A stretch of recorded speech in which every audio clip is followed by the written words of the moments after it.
Hey guys, welcome back to the channel. This is story about what if Minato lives in the body of Naruto. Before I start, please do support for more amazing content, and do consider to subscribe my channel and share my video to your friends and check out the description as well. Let's start the video. Minato Namikaze, Yondaime Hokage of the village hidden in the leaf, the famed and feared yellow flash stared from the stomach of the Shinigami at the lifeless 7-year-old child, his body strewn in an unnatural position in a small alleyway in Konoha. The child, who had the brightest, most unmanageable blonde hair, so bright it was as though it were dipped into liquid sunshine, now lay soaked in his blood. His eyes, so dull and lifeless behind his eyelids, had once shone brighter than the summer blue sky. Minato's heart ran cold, his body frozen stiff, and mind unable to comprehend that his baby boy, his Naruto, was dead. Murdered. In a single moment, it all came crashing down on him and Minato fell to the floor, shattered completely at the sight. He couldn't understand how something so horrific could happen in the village he gave his life to protect. He couldn't understand why the villagers, in their drunken stupor, beat a child, someone who could never protect himself, to the ground with absolute glee written on their faces. He couldn't understand why the NBU, stationed to protect him, had turned a deaf ear to the cries and desperate pleads for help his Naruto screamed until his voice could no longer. Most of all, he couldn't understand why his last wish was so blatantly disregarded. His son was a hero. His son was the reason he had been able to defeat the Kyuubi no Kitsune. His son was supposed to be loved and cared for because he was the jailer of the most powerful of all the tailed beasts. That was what he wished for his son to be looked upon as the hero he was. Instead, his son laid lifeless on the cold gravel, forgotten. Why wasn't he treated as a hero? Why had Sarutobi failed to fulfill his final wish? Why had this happened? Where were his godparents? Why hadn't Jiraiya and Tsunade taken him in after his death as they were supposed to? There were no thoughts of vengeance for his son, all there was pain and utter sadness. In his agonizing mourning, Minato hadn't noticed the tears that streamed endlessly down his face, nor the soft touch of a hand grasping his shoulder. He was numb. It was only when the hand began to shake him lightly did Minato look up, his eyes mirroring his shattered heart, to the dark-cloaked god of death, Shinigami-sama. More no longer, Minato Namikaze, the god said in an unearthly voice. Kami personally took him from the mortal plane. His suffering is over. After an eternity of dealing with the dead, Shinigami still hadn't a clue with how to deal with parents mourning the death of a child. It was an unnatural occurrence. Parents were meant to outlive their children, the children meant to bury their parents, not the other way around. While it was true Namikaze had outlived his son, he hadn't been allowed to rest in peace like the other souls, for the price of the ceiling denied him that. Minato stared at the death god, his words ringing through his ears in a loop until it finally sunk in.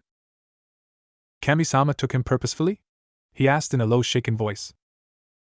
Yes. The boy was too innocent. Naive. Forgiving. Had he lived any longer, he would have been dealt pain worse than death. His eye failed him. His voice was broken, his head hung low and as unimaginable shame and guilt began to eat him whole. He had sealed the Kyuubi in his son. He had given his life for the village naively thinking that they would accept him for the boy he was, and not the demon he held. He had killed his own son through his action. His pain in life was no consequence of your actions, Minato Namikaze, but the actions of a few who refused to listen to Hiruzen Sarutobi. So he Sarutobi-sama tried? The god nodded. I don't know what to feel, happy he tried or angry he failed. After a short silence, Shinigami-sama walked around to face Minato directly, his body shrunken down to the human size. You have always been an honorable man, Minato Namikaze. The purest shinobi soul I have had the pleasure of meeting. Shinigami-sama said, breaking the silence, should you wish it, I shall take you back to the world of the living, to allow you to walk among men once more. To live, die, and see those you've lost with Kami once it ends again. At this Minato stared at him unblinkingly in shock, but only through the life of your son. For a moment, the once Yondaime was speechless. The death god was giving him the option to go back, to live once more in his son's body. Then, once he had lived, in death he would be able to see his friends, Kushina, and Naruto. The answer didn't come as easily as he hoped. A part of him was screaming to accept, if only for the end benefits. The other wanted to deny the offer for it didn't know whether it would be able to stop from killing all those who had harmed his son. Yet, he could attain his son's dreams for him. He could change the views the village had of his son, become Hokage once more for the sake of his son. Make haste with your decision, Namikaze, for the life of the body shall end shortly. In truth, Shinigami had his reasons for allowing such a thing to occur. Taking his mind off the mortal plane for just a moment had led to the death of the Chosen One, prophesied by fate to change the very course of the world. Kami would not allow her purest soul to live through a lifetime of pain, and so it was his duty to convince this man to take his place. Such would be a suitable replacement, if not better. Minato Namikaze was a gem among coals in terms of souls. While he was naive in his life to certain extents, he hadn't a shadow of a doubt that he would change the world for the better. Taking a single shaky breath, Minato said just the words Shinigami was hoping he would say. I accept. Allowing a small smile grace his deathly features, Shinigami unsheathed his sword, and looked with a small amount of amusement at the wide-eyed man in front of him. Good, he said, goodbye, Minato Namikaze. We shall meet each other once again, but let us hope it shan't be soon. With a wide, frightening grin, Shinigami brought her sword down upon Minato, slicing through his body with ease, and watched as the body of a man become a small silver glow before it disappeared into the body of Naruto Uzumaki. I look forward to seeing you live once more, Namikaze. Let us see what you do in the world. Pain. That was the very first thing that processed through Minato's mind.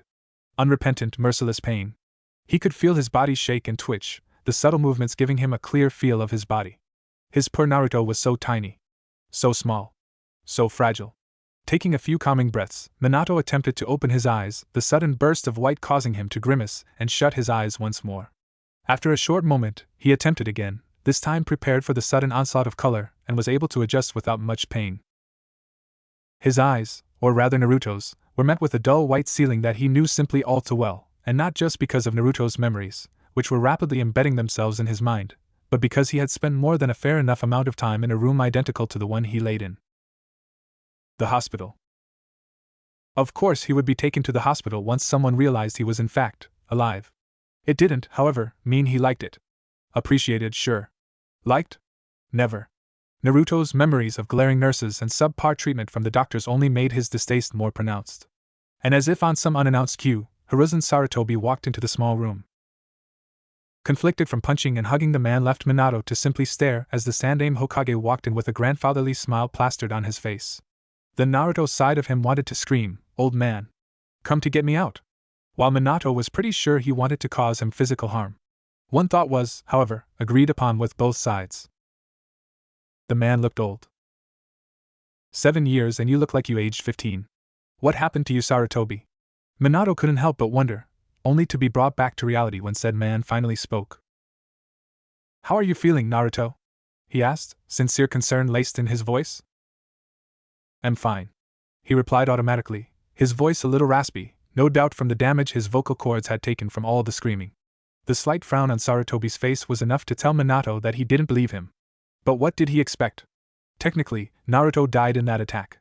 He couldn't possibly be expecting Sunshine Daisy, happy-go-lucky Naruto? From the memories he had from other encounters like this, which had him internally seething, this was how Naruto acted. With a mask. One he was determined to break. Just slowly. Changing himself so abruptly would leave some unwanted questions. He didn't plan on telling anyone it was actually him who was now Naruto. It would just cause trouble, and a lot of time wasted on explaining just how he came to control Naruto's body. I'm glad to hear that, Naruto, Sarutobi said, breaking Minato out of his thoughts. It looks like you won't be able to leave till tomorrow though. With that, Minato couldn't help but let a groan escape his lips. He was not looking forward to spending more than a day in the place. It wasn't as though they were actually healing him anyhow. From his memories, it seemed Naruto had an amazing healing rate. He chalked it up to a side effect of having the QB sealed in his body, as he did design the seal to kill the demon should he perish. And he doubted the QB wanted to die, so healing his vessel was one way to prevent it from happening. Or make it easy. Sorry, Naruto. If going by the look Sarutobi had on his face was saying anything, he was quite amused with his unwillingness to stay in the hospital. Rest, and when you get out we can go get ramen. With the slight bags under his eyes, Minato could see that the man hadn't had a good night's sleep in some time. Ignoring the promise of ramen, he asked, how long was I out? In a low voice. The sudden question looked to have taken the Hokage back a bit, but answered nonetheless. 3 days. His voice was controlled, but Minato could hear the concern and anger in it, however subtle it was.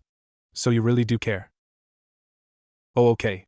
It was clear that his replies were becoming to worry Sarutobi, the creases in his face becoming more pronounced as the conversation went on. Naruto, he began, sounding worried, are you sure you're alright? A part of him wanted to scream, no you f***ing senile old man. I'm not. I died, but he restrained himself and answered honestly, I'm just tired of avoiding answering the question directly. He was sure if he did answer it, it wouldn't be that far off from what he wanted to scream. Looking resigned and tired himself, Sarutobi said, "All right, Naruto. Get some rest and I promise we'll go for ramen tomorrow when you're all better." "Hi, Gigi," Minato said, if only to set the man a bit at ease before closing his eyes and letting unconsciousness take hold of his small form once more. Before he completely drifted off, he could hear the soft click of the door shutting behind a retreating Sarutobi.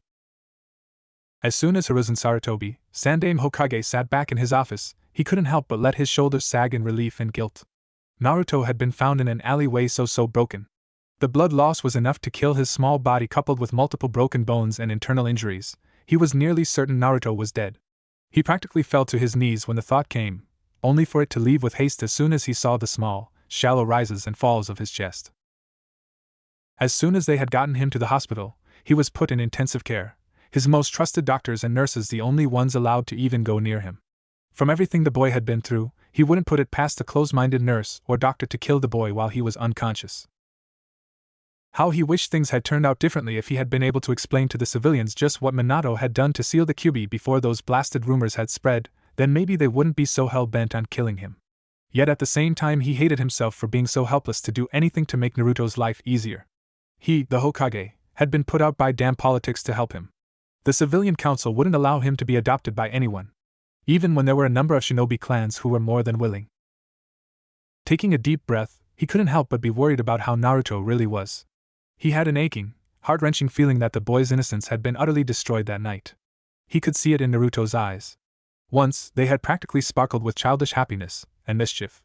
But now, they seemed to have grown a bit darker, haunted, cautious. He knew this day would come, what with the boy wanting to be a shinobi so he could become Hokage. He just wished it wasn't so soon. He had wanted to keep the boy innocent for a while, yet to be a kid for just a bit longer.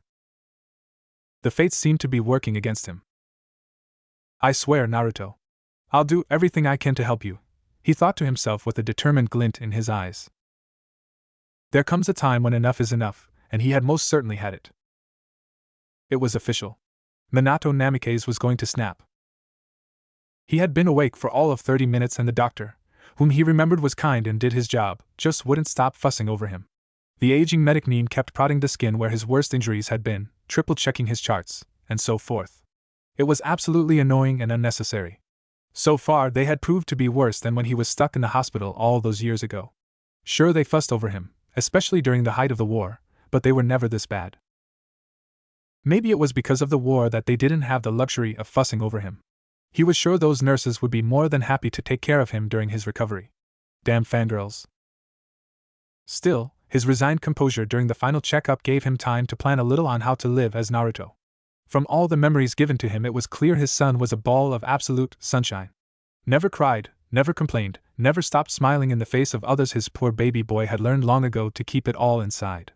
Crying never got anything done. Complaining never changed anything. Anything else only caused pain. His son had changed his outer appearance just so that people wouldn't hurt him. Internally, Minato was fighting to maintain control of his Ki. It wouldn't do to have him accidentally leak it in front of a medic who was obviously on Sarutobi's good graces. He knew that the Hokage saw Naruto for Naruto rather than the fox, but he knew that he was worried the seal would somehow break, or that it was allowing the Kyuubi to influence him. To be honest, it was a little insulting. The seal he had created to contain the Kyuubi was his best work.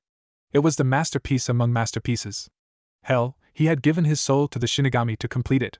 Didn't that tell him of the seal's power? Evidently not. Still, that didn't change the fact that he needed to do everything in his power to change the outlook on his son. At 7 years of age, he would be starting the academy soon. It usually started at the end of summer, around September, but after the Kyuubi attack, the academy started in the beginning of November and ended at the start of July. Of course, with the way he was now, Minato was sure he could pass the written portion of the graduation exam with little difficulty. Being Hokage, if only for a short while, had caused him to know the ins and outs of all of Konoha's laws. The other aspects such as mathematics, language arts, history and so on were something that only improved with experience. Maybe not history, but for the most part he was pretty sure he lived through the history they would be learning.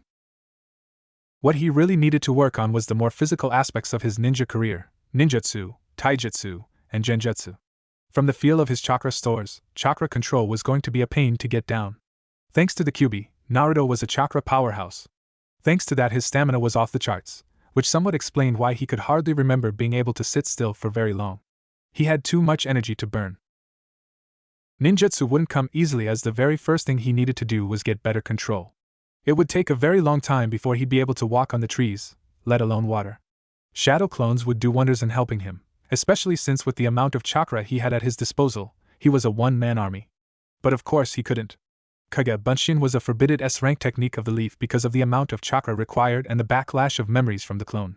No way would someone just teach a 7-year-old kid to do that, so all of a sudden being able to do it would be like painting a bright neon sign pointing at him that said, "Here I am. I'm a suspicious person just begging to be sent to the T.I department." He'd have to wait till he was able to wrangle it out of one of the jonins. As for techniques, he should be able to go to the library to read up on the more basic techniques if only to relieve any suspicion, but learning elemental techniques would have to wait till he could find someone to either teach him, or until he was put on a genin team and ask his sensei then. Damn it, I'm too young to do any good ninjutsu, Minato thought to himself. Working on taijutsu would be simple enough. Going through the katas he remembered secretly before officially learning them in the academy would do him wonders. Maybe he could even sneak out to watch a couple of the jonins train to make it more plausible that he simply copied what he'd seen should he ever be caught. The best thing about being a kid, though, was that no one would think twice about one running around in the city. He could probably make it into some sort of obstacle course to help him further. After all, running around a track or the city limits was a telltale sign of training. Running around like a little kid was hardly considered training. Other than that, doing push-ups, sit-ups, and so forth could be done in the confines of his home was simple enough. Genjutsu, on the other hand, would be far more difficult. Like medic jutsus, genjutsu required a lot of chakra control and extreme focus. Something that Naruto wouldn't be able to accomplish. Hell, even he had been subpar at genjutsu in his life. So it wasn't a major loss. He wasn't sure about how he would change the civilians' opinion of him before he became a ninja, though. Civilians as a whole were idiots. Fearful of anything that was different, and completely dependent on the shinobi forces to protect them. The best he could do was not antagonize them in any way, shape, or form. So all the plans Naruto had been making for pranks were thrown out the window completely. At least the ones that targeted the civilian populace. Pranking shinobi would help him in stealth and avoiding the enemy. After all, he would have to relearn how to mask his presence, and practicing against the higher-ranking shinobi would help him greatly in that regard. Besides, pranking was hardly considered training as well, and no one would expect a thing. Maybe being a kid isn't so bad, it most certainly had its perks. Being able to hide behind the facade of a child would always be able to give him the element of surprise, something that was always an advantage to have as a shinobi. "Alright, Naruto," the medic, Mizumi Hankuro, said, breaking his train of thought. "Looks like you're all healed." Finally, Minato murmured, much to Mizumi's amusement. "Hokage-sama said to wait for him here so he can take you out to Ichiraku's," for she looked to the clock and saw it read 12:47 p.m., lunch. The kind smile on her face was enough for Minato to reciprocate it.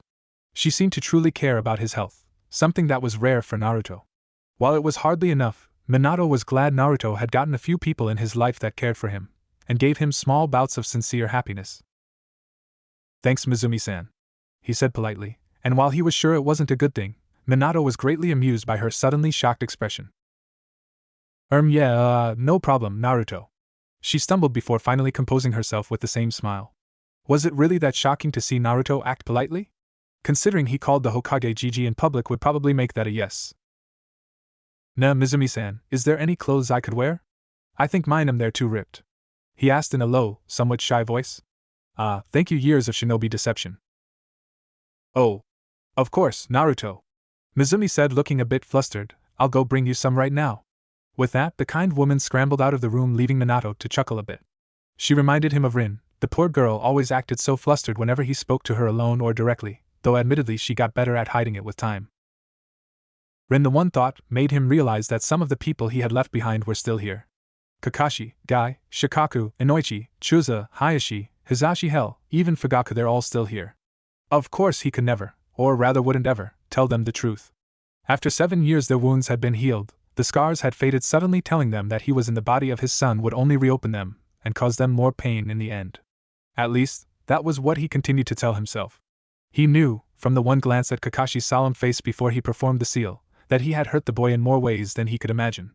He was, however, pleasantly surprised to see that Kakashi had truly watched over his son to the best of his abilities as Inu. He was the only one that actually broke up the fights that began, the only one that made sure he got home safe, and the only one to not emit ki toward him. He even accidentally showed himself to Naruto to let him know that there were people who cared about him. Good old Kakashi. Minato thought to himself with a grin. While he couldn't make friends with his old ones, he could make friends with their children, all of whom were near his age. He wondered if the apple did indeed fall far from the tree. Only time would tell, it seemed. Here we are. Mizumi's voice rang in the room, causing him to turn to the grinning brunette. In her hands were a folded clump of clothes. Hokage-sama should be here really soon, so get changed and wait a little while longer for your ramen, she said before turning to let him change in private. As soon as she was out the door, Minato couldn't help but shake his head in amusement and exasperation. It seemed that other than her speech tick of Date Bane, his son also inherited a near-obsessive love for ramen. Though it shouldn't surprise him, during her pregnancy, Kushina had just about every single ramen that was made or bought in Konoha. She had even sent out a few missions for teams to go pick some up from neighboring cities. Getting out of the hospital bed, Minato went to the small pile of clothes and saw they were standard kid clothes. A pair of loose-fitting black pants, a white regular t-shirt, and a warm-fitting navy jacket with dark orange cuffs and zipper. Again, as if on some unannounced cue, Sarutobi walked inside the room looking better than he had the day before. "Ah, Naruto, good to see you're up and about," he said with a relieved smile. "Come on, let's go eat." What surprised him was not that Sarutobi wasn't in his Hokage outfit, but that he had offered his wrinkled hand for him. This most certainly never happened to Naruto before, though he certainly had tried. The memories of Naruto's indecision to grasp the Hokage's hand, as he'd seen so many kids do with their parents, came rushing at him. Suddenly he had to blink a few times to get a firm grasp at reality. He could see the worry in Sarutobi's eyes, especially after his hesitation, so he took the hand slowly and couldn't help but feel a small warmth bloom in the center of his chest. This was something both Minato and Naruto shared. Neither had the comfort of a family. In life, Minato had been in the orphanage for as long as he could remember. He hardly remembered his mother, and he hadn't a clue as to who his father was. In all honesty, Jiraiya, despite his pervertish tendencies, had been like a father to him, but even then something as small as grasping his hand in comfort had never happened to him. At least now his son was with his mother, happy with the familial unconditional love a parent gave to their child. Looking back to Sarutobi, Minato gave the aged man a genuine grin that caused the man to reciprocate it happily. It didn't take long for the two of them to make it to Ichiraku's ramen stand, though looking at the glares he had been given by the villagers, he was sure this was one of the reasons Sarutobi had offered his hand. No one would, after all, dare attack Naruto when in the presence of the Hokage. "Ah, Hokage-sama.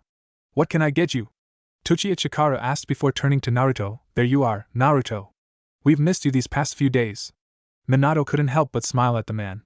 From everything he remembered, Tochi was the one who made sure he was well fed, even made him pay less for ramen after seeing how small and skinny he was. He was, after all, their best customer, and never once had they looked at Naruto in a negative light. "Hi," Minato said, brightened by the man's grin and genuine happiness to see him. "Can I get miso ramen?" he asked with a wide grin. "Coming right up. Hokage-sama?" he asked, turning to the leader of the village. "I'll have the same, Tanuchi-san," Sarutobi said with a pleasant grin. He was always happy to see people who cared for Naruto like this. It was so rare to find someone who didn't see him as a demon that he couldn't help but smile. "Right away, Hokage-sama. I am. To miso!" Tochi exclaimed to his daughter. "Got it, too-san," the pretty brunette replied. "Hi Naruto. How are you?" she asked happily while getting the ingredients for miso ramen. "I'm all better now, I am Nae," Minato said as if compelled to call her sister. "I guess some of Naruto is infused in me now." Minato thought to himself. It would certainly explain a bit and help with becoming his son to the outside world. "Good to hear, Naruto. I'll get the orders up in just a bit," she replied before turning to help her father. Ichiraku's had always been a sort of sanctuary to Naruto. Here, he could eat without anyone kicking him out. Here, he could talk happily and openly. Here, they treated him like a person. Sarutobi and Minato sat waiting for their food in a comfortable silence, though Sarutobi was a bit concerned that the small blonde hadn't been chatting away in his usual manner. It was just more confirmation that Naruto had changed after that night, and as much as he wished he hadn't, Naruto had lost most, if not all of his innocence that night. "Najiji?" Minato began towards Sarutobi. "Yes, Naruto?" The small blonde looked down from the soft gaze of the Hokage, shifting in his seat to look a bit uncomfortable, if not nervous. "Do you think you can teach me that ninja technique?" he began in a soft voice. The one where you poof to look like a different person?" Minato honestly had to applaud his acting skills, he sounded just like a child would. Sarutobi, on the other hand, looked at Naruto with a questioning gaze. Why would you want to learn that, Naruto? He asked gently, already dreading the answer. He just knew he wasn't going to like the answer. Shifting more in his seat, Minato looked up to the Hokage with slightly watered eyes, and said, I just thought that if I didn't look like me, they wouldn't hurt me, he finished in nothing short of a whisper, his eyes looking once again at the wooden countertop. Hiruzen had to close his eyes for a moment, taking in a single slightly shaking breath before he turned to the boy beside him. Minato's boy, his only son, wanting to learn how to change his appearance so that people wouldn't hurt him. How he had failed completely, and utterly failed Minato. Turning to the small blonde, Sarutobi placed a hand on his sagged shoulders, causing him to look up at him. I'll teach it to you, Naruto, he said with a forced smile, but Minato could see from the look of his sunken eyes that he was actually saying, I'm so sorry, Naruto. Even so, Minato smiled happily. This would help him get back to a healthy weight, as now he would be able to turn himself into a completely different person to buy his food. No more rotten fruits and vegetables, no more overpriced items, no more half-ruined clothes. He would be able to get everything the way he was supposed to get them in the first place. Okay, while we're waiting I'll tell you a bit about it. Sarutobi began, gaining the full focus of the small blonde. The technique you're talking about, it called the transformation technique, and is an E-ranked ninjutsu, the lowest and easiest class for ninjutsu. Essentially, it allows the user to change into anything they desire: people, plants, animals, inanimate objects. It's considered one of the harder E-ranked ninjutsu because it requires a constant flow of chakra to keep the form. Chakra, Naruto, is the molding of both your spiritual and physical energy. Minato did his best to look as focused and deeply interested as possible as Sarutobi continued his explanation on chakra and the transformation technique, but he really didn't want to. This was something that he knew the ins and outs of. Heck, he even understood the complicated henge technique Tsunade uses to maintain a younger appearance. He was silently sighing in relief once Sarutobi showed him the hand seals for the technique, and how to feel the chakra flowing through his body as he did so. He purposefully fouled up the first few attempts, as would be expected out of a 7-year-old, untrained kid. On his fourth try, he made himself look like an exact replica of Sarutobi, and started laughing genuinely when said man's pipe fell out of his mouth. Popping out of the technique, Minato had the widest grin plastered on his face. See that, Gigi? Minato exclaimed, fully channeling his son, I'm going to become the best ninja ever.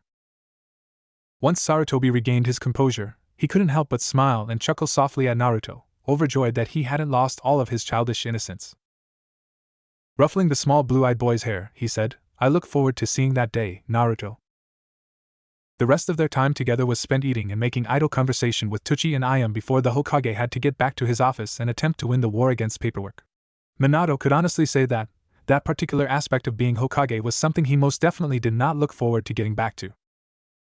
It never ended. But as a kid, he wouldn't have to deal with any paperwork. The simple joys of being a child. Making his way home, Minato kept a soft, polite smile on his face and completely ignored the death glares sent his way. Using the memories that had infused with him, Minato did not look forward to having to clean his shabby apartment. It was expected out of an orphan to not have good cleaning habits, as those were usually instilled by nagging parents, but Minato would make sure that his home remained as clean as he could possibly keep it, even if it would end up trashed at least twice each year. Not that he could do anything about it. Well, he could, but putting up warding seals which required near mastery at Fuinjutsu was something he really couldn't do without causing outright suspicion.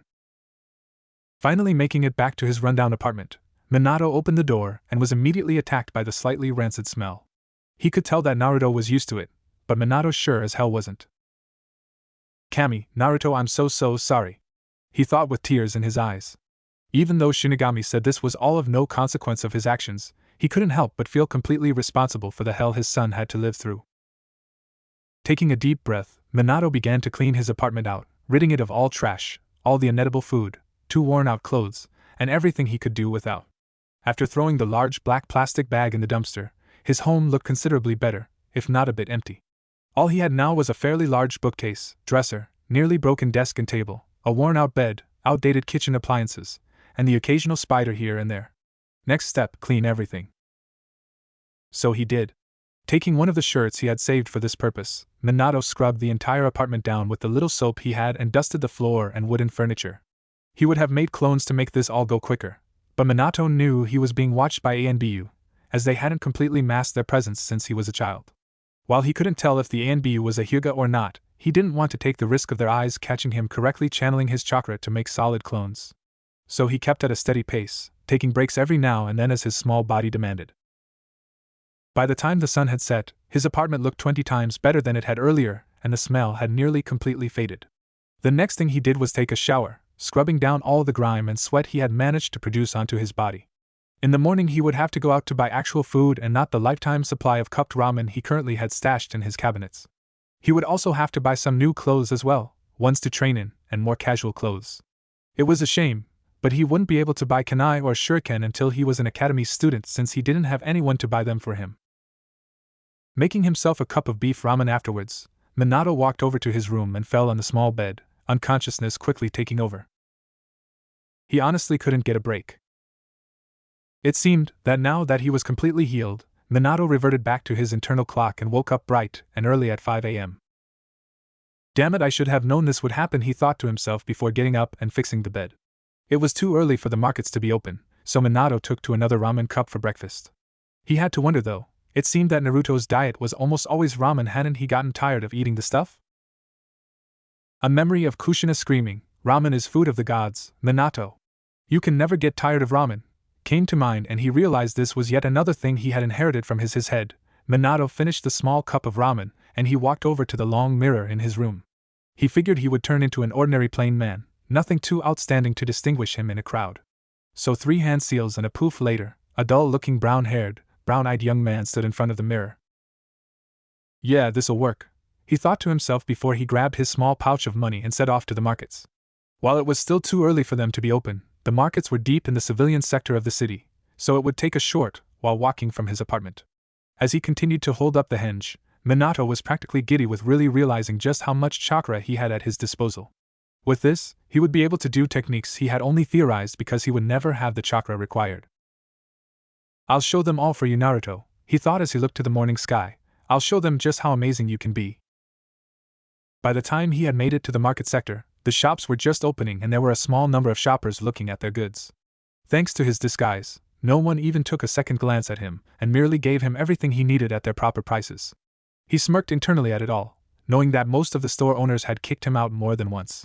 As soon as he was content with the food he had bought, Minato set to go back to high apartment, placing all the food in its proper places. He had stocked up on milk, juice, fruits, vegetables, rice, and spices he needed to make proper meals. The only thing he lacked was meat, but he would much rather hunt for it on his own rather than pay the prices at the markets. Even without the outrageous prices he would have paid with his true face, they were far too high for an orphan boy living on a monthly allowance. All he needed to hunt was rope and a sharp knife, both of which were in his possession. While they were definitely not proper hunting tools, they would simply have to do. Sending out his senses to see if anyone was watching him, Minato sighed in relief to find out that no one was around and quickly formed the seals for the shadow clone technique. When 20-some Narutos poofed into existence, Minato groaned loudly. I have awful chakra control. It was going to be a pain to get his control back to the way he remembered he had it. Sighing, Minato dispelled all but one clone and charged it with more chakra so that it wouldn't dispel as easily. Okay, he said to his clone, I need you to go to the library and find out everything that's happened in the past 7 years, then go to the park and act like a kid. Do not allow yourself to get dispelled. Meet back here at 11:30. You got it, boss, the clone said, saluting to Minato. Good. Leave the apartment 15 minutes after I leave. With that, Minato took off, rope and the sharp kitchen knife in a small backpack on his shoulders. As soon as he was in a small alleyway, Minato henged into the same man he was earlier and took off to Training Ground 2, which was deep in the heart of the Konoha forest. It was also one of the less frequently used training grounds since most shinobi preferred a different setting to train in. It was, however, the best place to hunt outside of Training Ground 44, otherwise known as the Forest of Death, since you were more than likely to be eaten by the things you wanted to hunt. It was hardly rare to see a 10-foot evil-looking rabbit in that place. He was a bit surprised at how easily hunting came to him. After all, being in his son's body was no doubt going to have to take a little more getting used to since he had been in a near 6-foot body when he died. To be suddenly shrunk down was disconcerting to say the least. Even so, Minato was able to capture a small number of rabbits and birds in the few hours spent there, more than enough to keep him sated for a while at least. Stuffing his kill inside the backpack, already emptied of their blood, Minato made his way back to his apartment to fully clean out his meat, which was the most annoying part in Minato's opinion. Still in his henge, he made his way to his apartment, meeting up with his clone on the way there, and dispelled it as soon as he knew no one was watching. The memories came in a rush, and Minato wanted to scream at the parents that told their kids he was a demon. Shrugging it off, knowing he couldn't do anything about it now, Minato silently cleaned the meat, keeping the rabbit fur in hopes of finding a use for them later. Wanting to do some training, Minato made a quick plum rice ball and made his way around the city in a decent pace. While he made sure to avoid as many civilians as possible, he could see that they took notice of a boy running around the city like a hooligan. But that didn't stop him. He was disgustingly tired by the end of his self-made obstacle course around the village, a distance equivalent to running 5 times around the city perimeters. Damn, he thought, I forgot how hard the first few months of real training was like. While his mind was ready for the strain, his body wasn't. Shaking himself to rid of the slight muscle tremors, Minato took to walking around a bit to cool his body down. I'll show you, he heard a voice proclaim. I will prove that hard work beats geniuses. Curious, Minato made his way around the corner where he saw 2 boys facing each other in the middle of the street. From the looks of the two, the boy who had a bowl-cut hairstyle and bushy eyebrows was the one who screamed.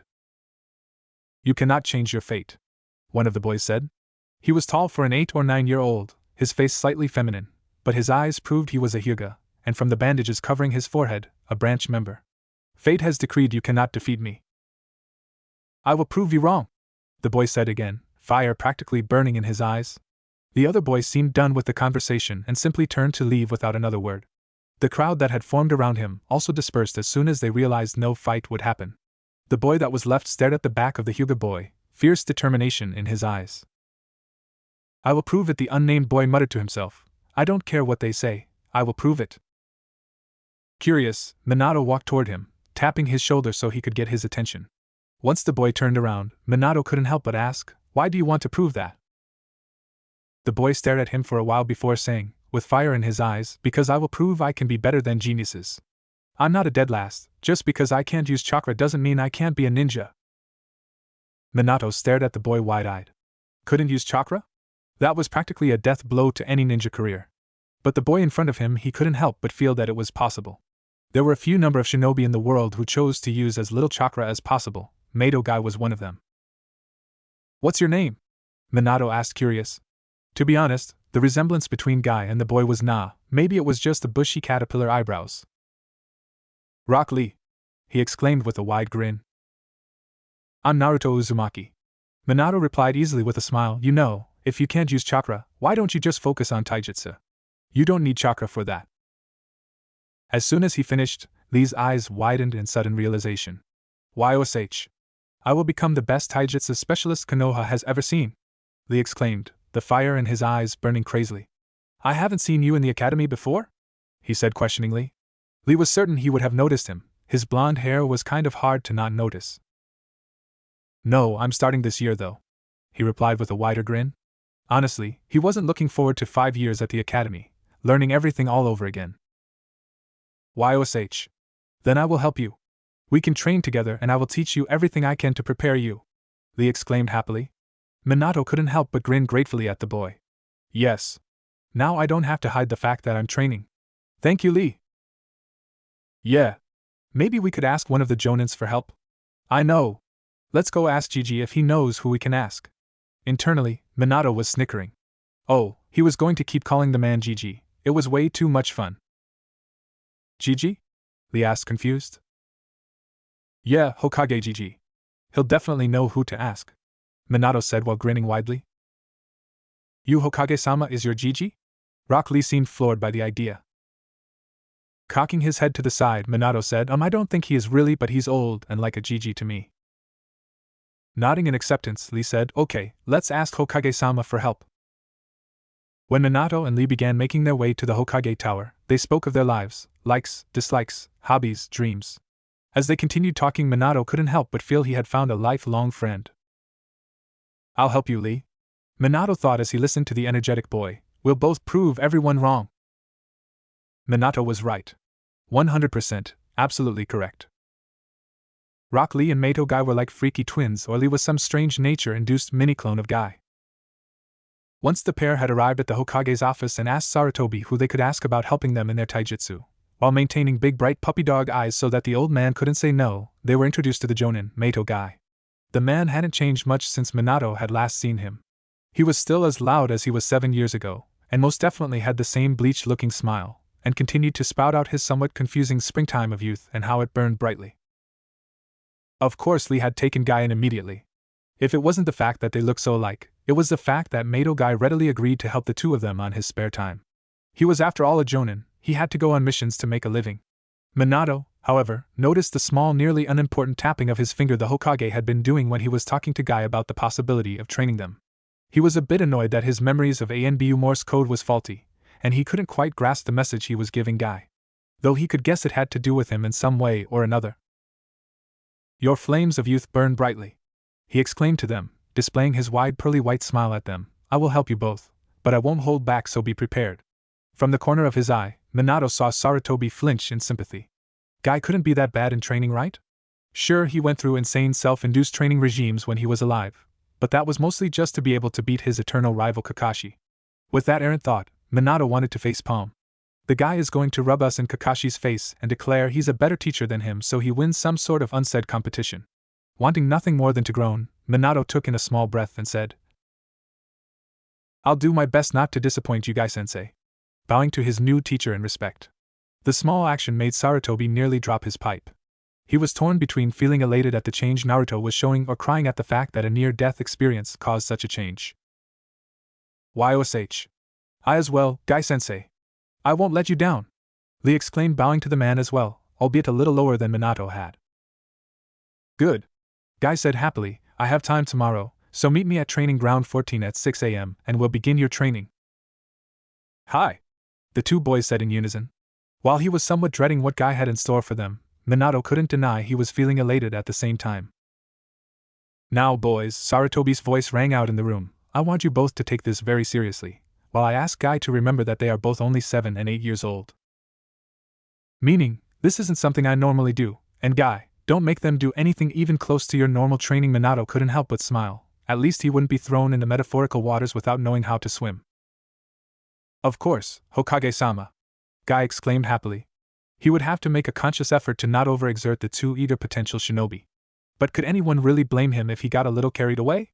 Their flames of youth burned so brightly. Good, Sarutobi said with a slightly amused smile. "Now, off with you all and enjoy the rest of your day.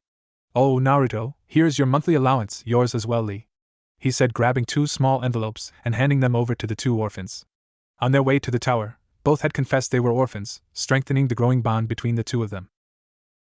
"Thanks, Gigi," Minato said with a bright smile. Finally! Now he could probably buy some decent furniture and maybe a new bed. "Thank you, Hokage-sama," Lee said gratefully to the village leader. Lee," Minato began, turning to his friend. "Want to come with me to buy some stuff? We can race to the market sector." "Yosh. Let us see who is the fastest," Lee exclaimed excitedly, stuffing his envelope in his pocket. "Thank you again, Hokage-sama." Without another word, both Minato and Lee dashed out of the office at their top speeds, which for the little training they had, was impressive. "They are quite energetic," Guy observed as he watched the boys race to the other side of the village out of the Hokage's window. "They are indeed," Sarutobi said with a small smile gracing his lips. It was nice to see Naruto act more like himself. Though he wasn't really surprised in this case. From all his time watching the boy, Sarutobi noticed an immediate lack of friends due to those ignorant civilians that told their children, and others, he was a demon. Watching the two boys acting like lifelong friends was most pleasing to see, and it was obvious to him that Naruto would do anything to protect and help his first true friend. Said boy was none other than Rock Lee, an orphan child who just finished his first year at the academy. According to his file, the young eager student was the bottom of his class, dead last, as so many people enjoyed to label the position as, much to his annoyance. Though it was hardly his fault. Due to a birth defect, the boy was unable to mold chakra, a death blow to most shinobi careers. Even so, he persevered, and his taijutsu was something to take note of, as well as his scores on theory and the other written subjects. His complete lack at ninjutsu and genjutsu was simply bringing his scores down. Perhaps he should change the scoring for the boy. It was clear he was eager, and under Guy's tutelage, would no doubt become a force to be reckoned with. "I believe I will wait and watch his progress with Guy's training before I decide to do anything," Sarutobi thought to himself as he blew his pipe. "So, Hokage-sama, you wish me to observe Naruto Uzumaki's during this?" Guy asked for clarity. He noticed the ANBU Morse code that he was to take both the boys and train them as a mission that would be explained as soon as they left. He figured it would be to watch over the blonde-haired boy, as it was obvious the village thought him to be a demon, and had been sent to the hospital on more than one occasion because of it. While it was true Guy held deep resentment for the Kyuubi, he held none for the poor Jinchuriki that was forced to hold it. Only pity and gratitude. He didn't, however, know the boy's true parentage. Yes, Sarutobi said, unsurprised by the Jonin's deduction. I'm sure you have heard about the incident earlier this week? With a noticeable flinch, Guy nodded. Hi, Hokage-sama. Then you should know there have been much changes in Naruto since then. I want you to keep an eye on him, make sure he isn't traumatized and unstable because of the event, and teach him to the best of your ability. I know he will be great one day. Knowing full well the implications of his assignment, Guy nodded seriously. Of course, Hokage-sama. I have won this most youthful race, Lee exclaimed happily as he stopped on the edge of the market sector of the village, Minato only a few seconds behind him. Minato couldn't help but let out a breathy laugh. Just a little while spent with the guy, and Lee had picked up Guy's verbal tick. In my defense, I ran about 5 laps before this, Minato said, taking deep needed breaths. Then we shall do this again another day when you are fully rested. Lee himself was taking deep breaths also, but looked as though he were prepared to continue running and have no complaint if someone said he couldn't stop until told so. Minato knew after this, without a shadow of a doubt, that Rock Lee would grow to be feared in the elemental nations one day. For sure, the blonde replied with his trademark grin, though it was a bit more sincere than his usual ones. Looking out to the bustling market, Minato frowned a bit. Already he could see the glares pointed his way and Lee because he was near him without causing him harm. Turning to face Lee once more, he said, I have to change really quick, Lee. I'll be right back. Not waiting for his new friend's answer, Minato made his way back a few blocks and ducked into a small alleyway to henge into a dull-looking 8-year-old civilian kid. Dark hair, dark eyes, and no outstanding looks. Basically a younger version of his older version. Walking back out calmly in order to blend in with the crowd, Minato made his way back to Lee and couldn't help but smirk at his befuddled expression. Hey, I'm back, Minato said with a smile. Naruto? Lee asked, unsure. Yup. Gigi taught me the henge jutsu and I want to practice with it. A lie, but he doubted the 8-year-old boy would understand the actual truth. Explaining complex methods on the seals used to cage the Kyuubi was simply information that would well go over the kid's head. Amazing, Naruto! Lee exclaimed with a fist raised to the air, training during something so simple. I will strive to do the same. Laughing outright now, Minato merely nodded at his friend and suggested they make way to the market and shop. It was about 2 hours later that Minato and Lee had parted ways at his apartment, with a more than enthusiastic goodbye on Lee's part. The boy was someone that Minato, had he not had experience with Guy, would easily be exhausted by. Thankfully, he had experience, so it was far easier to get along with him. By the door were a few bags of items he had bought. A few scrolls on chakra control, as well as a small number of blank ones, a nicer futon, a journal, and a number of ink and pens he would be using to regain a grasp at seals. He knew that with his current control, it would be beyond stupid to even attempt seal work. Fuinjutsu demanded some control, but most importantly, complete and utter focus. Besides, he couldn't be caught doing anything too advanced until he found someone to tell him the basics of Fuinjutsu. Since, for the most part, after that it was all experimental work. Having Jiraiya teach him again came to mind, but having no memory of the man ever coming to see Naruto before made him seriously doubt he would be his teacher in anything. Next time I see that damn pervert, he's in for a hell of a lot of pain. I'll make Tsunade look merciful, Minato screamed in his mind. He still couldn't believe that the man he considered a father would abandon his son as he had done. He was a bit more, but not so much, lenient on Tsunade. She hadn't particularly been fond of Konoha for obvious reasons, but both she and Jiraiya could have raised Naruto outside of Konoha until he was supposed to take the genin graduation exam. Throwing out his current futon and replacing it with the new one, Minato flopped down on it happily. Not even 2 days here and he cleaned his home, made a new friend, and got himself a teacher. So far, so good. He would have to make sure to ask Guy if there was any chance he could teach him the academy ninjutsu before going, or perhaps simply the theory behind it so he could figure it out himself. Already knowing the transformation technique would probably be a good reason to want to learn more. After all he needed in order to bring up the Kage Bushin was a failed academy Bushin. Even Guy would be able to tell he had too much chakra to ever be able to perform that low-taxing technique. Taking the few moments to rest his small body, Minato reached for his new brown leather-bound journal. He had a number of filled journals hidden away in the Namake's manor, along with the entire family fortune, heirlooms, and scrolls on both Kushina's and his own techniques. The estate would have been the first thing to get back to, but he had foolishly, at least in retrospect, keyed Sarutobi in the seals so should anyone ever open them up again, he would know immediately. So he wouldn't be able to even touch the Namake's grounds until the man told him of his true parentage. Damn it, that would have helped out so much, he thought to himself as he began to write a detailed entry about his past couple of days. It wasn't a surprise to him when he left 3 filled pages in his journal a short time afterward. He had always described his days with detailed clarity. He used the entries to relive his more pleasant memories, and for when he needed to remember a certain event for war planning. Now, he would do the same to see in a couple of years where he had began, and how far he had progressed. There was still some time for him to get things done, so Minato once again released his senses in order to see if anyone was watching him. Once finding there was no one, he made a small number of clones, commanding each of them to change into a completely other person, both his age and older, and sent them out to different training grounds to work on chakra control while he himself was off to the Forest of Death to do more strenuous training. The nature chakra the place emitted was more than enough to mask his small body, especially if he made it to the far end of the forest that neared the border of Konoha. It wasn't too difficult sneaking his way to the training ground. Many people, for good reasons, strayed away from the place and its surrounding areas. As soon as he was far enough in, Minato made a score of clones, having them pair up and spar while he himself began to go through the beginning steps of his infamous Rasengan. This time, he planned to complete the technique and successfully add on the elemental aspect to the swirling ball of chakra. Right now, he was simply concerned with getting back to being able to perform the technique. He continued till the sun overhead began to make its descent, leaving the sky to shift to a vibrant mix of orange, red, and yellow with the darkening sky trailing and not far behind.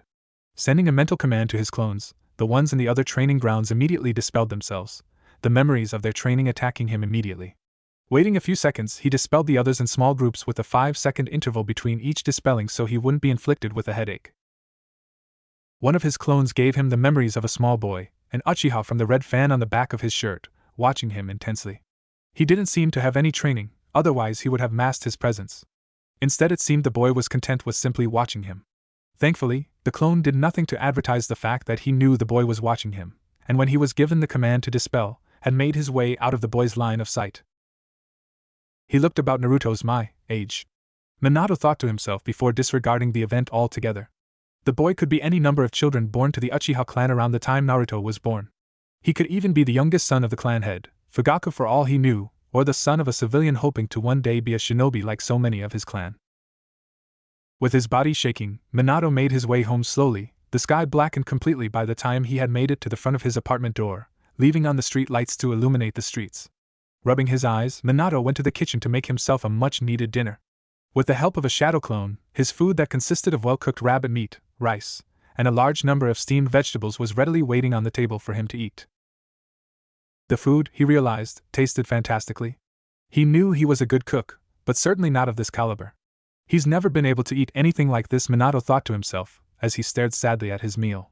His Naruto was at a time forced to dumpster dive to go to sleep without the pain of an empty stomach. His Naruto had been forced to eat rotten fruits to get even the smallest of nutrition. His Naruto had been forced to eat the cheapest of cooked ramen constantly because that was all anyone was willing to sell to him. He realized he was crying when he took a small bundle of soaked rice in his mouth, but continued eating regardless of the freely falling tears. "You're happy now, Naruto, aren't you?" The unspoken question remained unanswered, only his gut and the words of the death god giving him comfort. As the meal was finished, Minato made his way to shower before falling on his futon, dried and dressed, allowing his drooping eyes to close and sleep to take over. Like the day before, Minato woke bright and early at 5 a.m. It was the perfect time to wake up as his first day of training with Guy was in an hour at Training Ground 14. Not wanting to waste any time, he scrambled out of his futon, leaving a mess of blankets strewn over it before heading to his dresser and changing into proper training clothes. He donned simple black pants that had a number of pockets that could be used to store both shuriken and kunai, a form-fitting dark blue shirt that stretched well with his movements, and comfortable shoes that were fit for running and anything else the taijutsu specialist would demand of him. Afterwards, he didn't bother brushing his hair. He was going to work out, not go on a date or some important meeting. He did, however, brush his teeth and put on a heavy amount of deodorant. He most certainly did not want to smell. That was simply one of the many things Minato would always value, self-hygiene. Which was probably why he had such trouble talking and being close to the Inuzukas, as they always had a small lingering smell of wet dog. Once done with that, he went and made himself a simple small breakfast, not wanting to eat too much and cause him to hurl later on during the training. A simple plate of scrambled eggs, toast, and a healthy cup of milk later, Minato was more than prepared for anything Guy had in store for him. Looking at the clock hung on the far wall of his living room area, he noticed he had 15 minutes before 6. With a small stretch of his arms, Minato exited his apartment, locking the door's many locks, and headed out with himself, and a small bag filled with a bottle of water, bandages, just in case, and his house keys. At his top speed, he would make it to the training ground with more than enough time to spare, so he decided to take his time and let the food settle more in his stomach, leaving him to arrive just on time. As he entered the heart of Training Ground 14, Minato saw that Lee was already waiting and doing the basic academy stretches in preparation. "Ah, Naruto! So you have arrived!" Lee exclaimed, stopping his stretching and walked over to his new friend.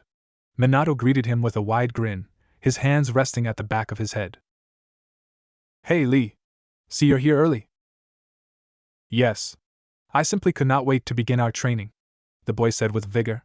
Shaking his head amused, Minato said, "You know, as a shinobi, we should always strive to be on time." Once he knew that Lee's focus was solely on what he was saying, he continued, "If we're early, then we could be caught in an ambush. If we're late, we could be too late to do anything to help." His afterthoughts lingered on the small Uchiha boy that he had taught once upon a time. Obito Uchiha was by far the most un-Uchiha he had ever met. Rather than his face being in a permanent superior expression, the boy wore his emotions clearly on his face, and was never one to shy away from crying in public. The boy who was always late to their training sessions with the most outrageous excuses, Minato couldn't help but laugh as they got more and more ridiculous. "Honestly, who would believe, a black cat crossed my path, so I had to take the long way around and then I got lost on the road of life." The memory of his past student brought a small frown to his face, before he wiped it clean off when he realized he didn't have the time to be thinking about his past, and turned his entire focus back to reality with one small promise to visit the memorial stone. Before Lee could comment on that, Mato Guy made his dramatic entrance. With a swirl of smoke and leaves leaving Lee practically starstruck at the sight. Standing in what he deemed his good guy pose, Guy looked at his youngest new student with a slightly calculating gleam in his eyes before exclaiming in a much too loud voice for the morning. "Young Naruto is correct. We must always be prepared for anything. Being too early or too late could be detrimental to any mission." While the calculating look was masked in his eyes now, Minato mentally groaned. He really needed to be more careful from now on. "Hai Guy Sensei," Lee exclaimed with a small salute, "I shall always be on time from now on."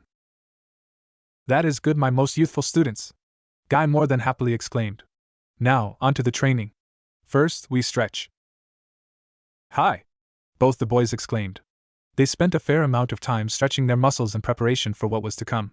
While he wasn't expecting it to be scarcely close to how harshly he trained during his prime, but with Guy, even with the Hokage's order, would be very strenuous on his small 7-year-old body. Boy, was he horribly, horribly right. The moment they were done, Guy handed them their very own training weights. 4 each, 2 each arm, and the other 2 for each leg. While each weight held a mere 2 pounds, the extra 8 pounds actually made a difference. At first it felt like nothing, but as Guy made them continue to run around the training ground, Minato and Lee found it harder and harder to maintain the same pace they began, and started to slow down. It was the moment they felt as though their legs were going to turn to putty that Guy had them stop. Of course, that was after 20-some laps. Without waiting much time for them to rest their small bodies, as Guy believed they lost momentum that way, he had them do 3 sets of push-ups, sit-ups, and squats that had his body absolutely burning. He honestly couldn't remember the last time he had sweat so much, or felt so much pain rippling through his muscles. Looking to Lee, it was obvious he felt the same way.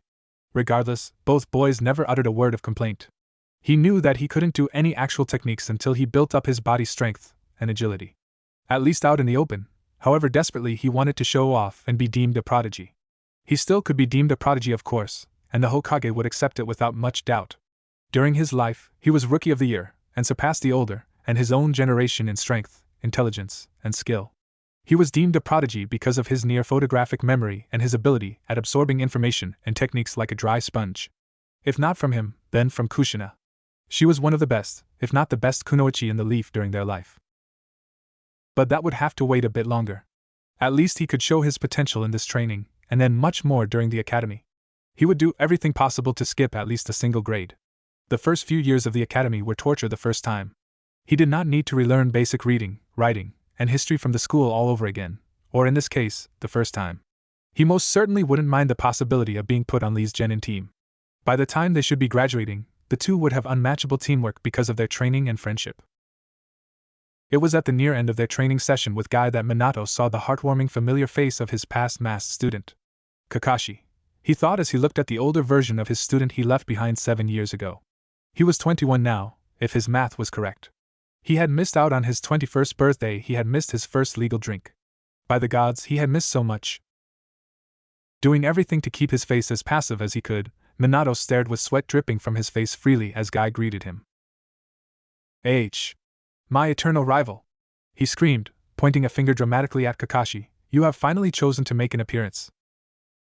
Kakashi, on the other hand, had his face nose deep in an oh-so-familiar orange book.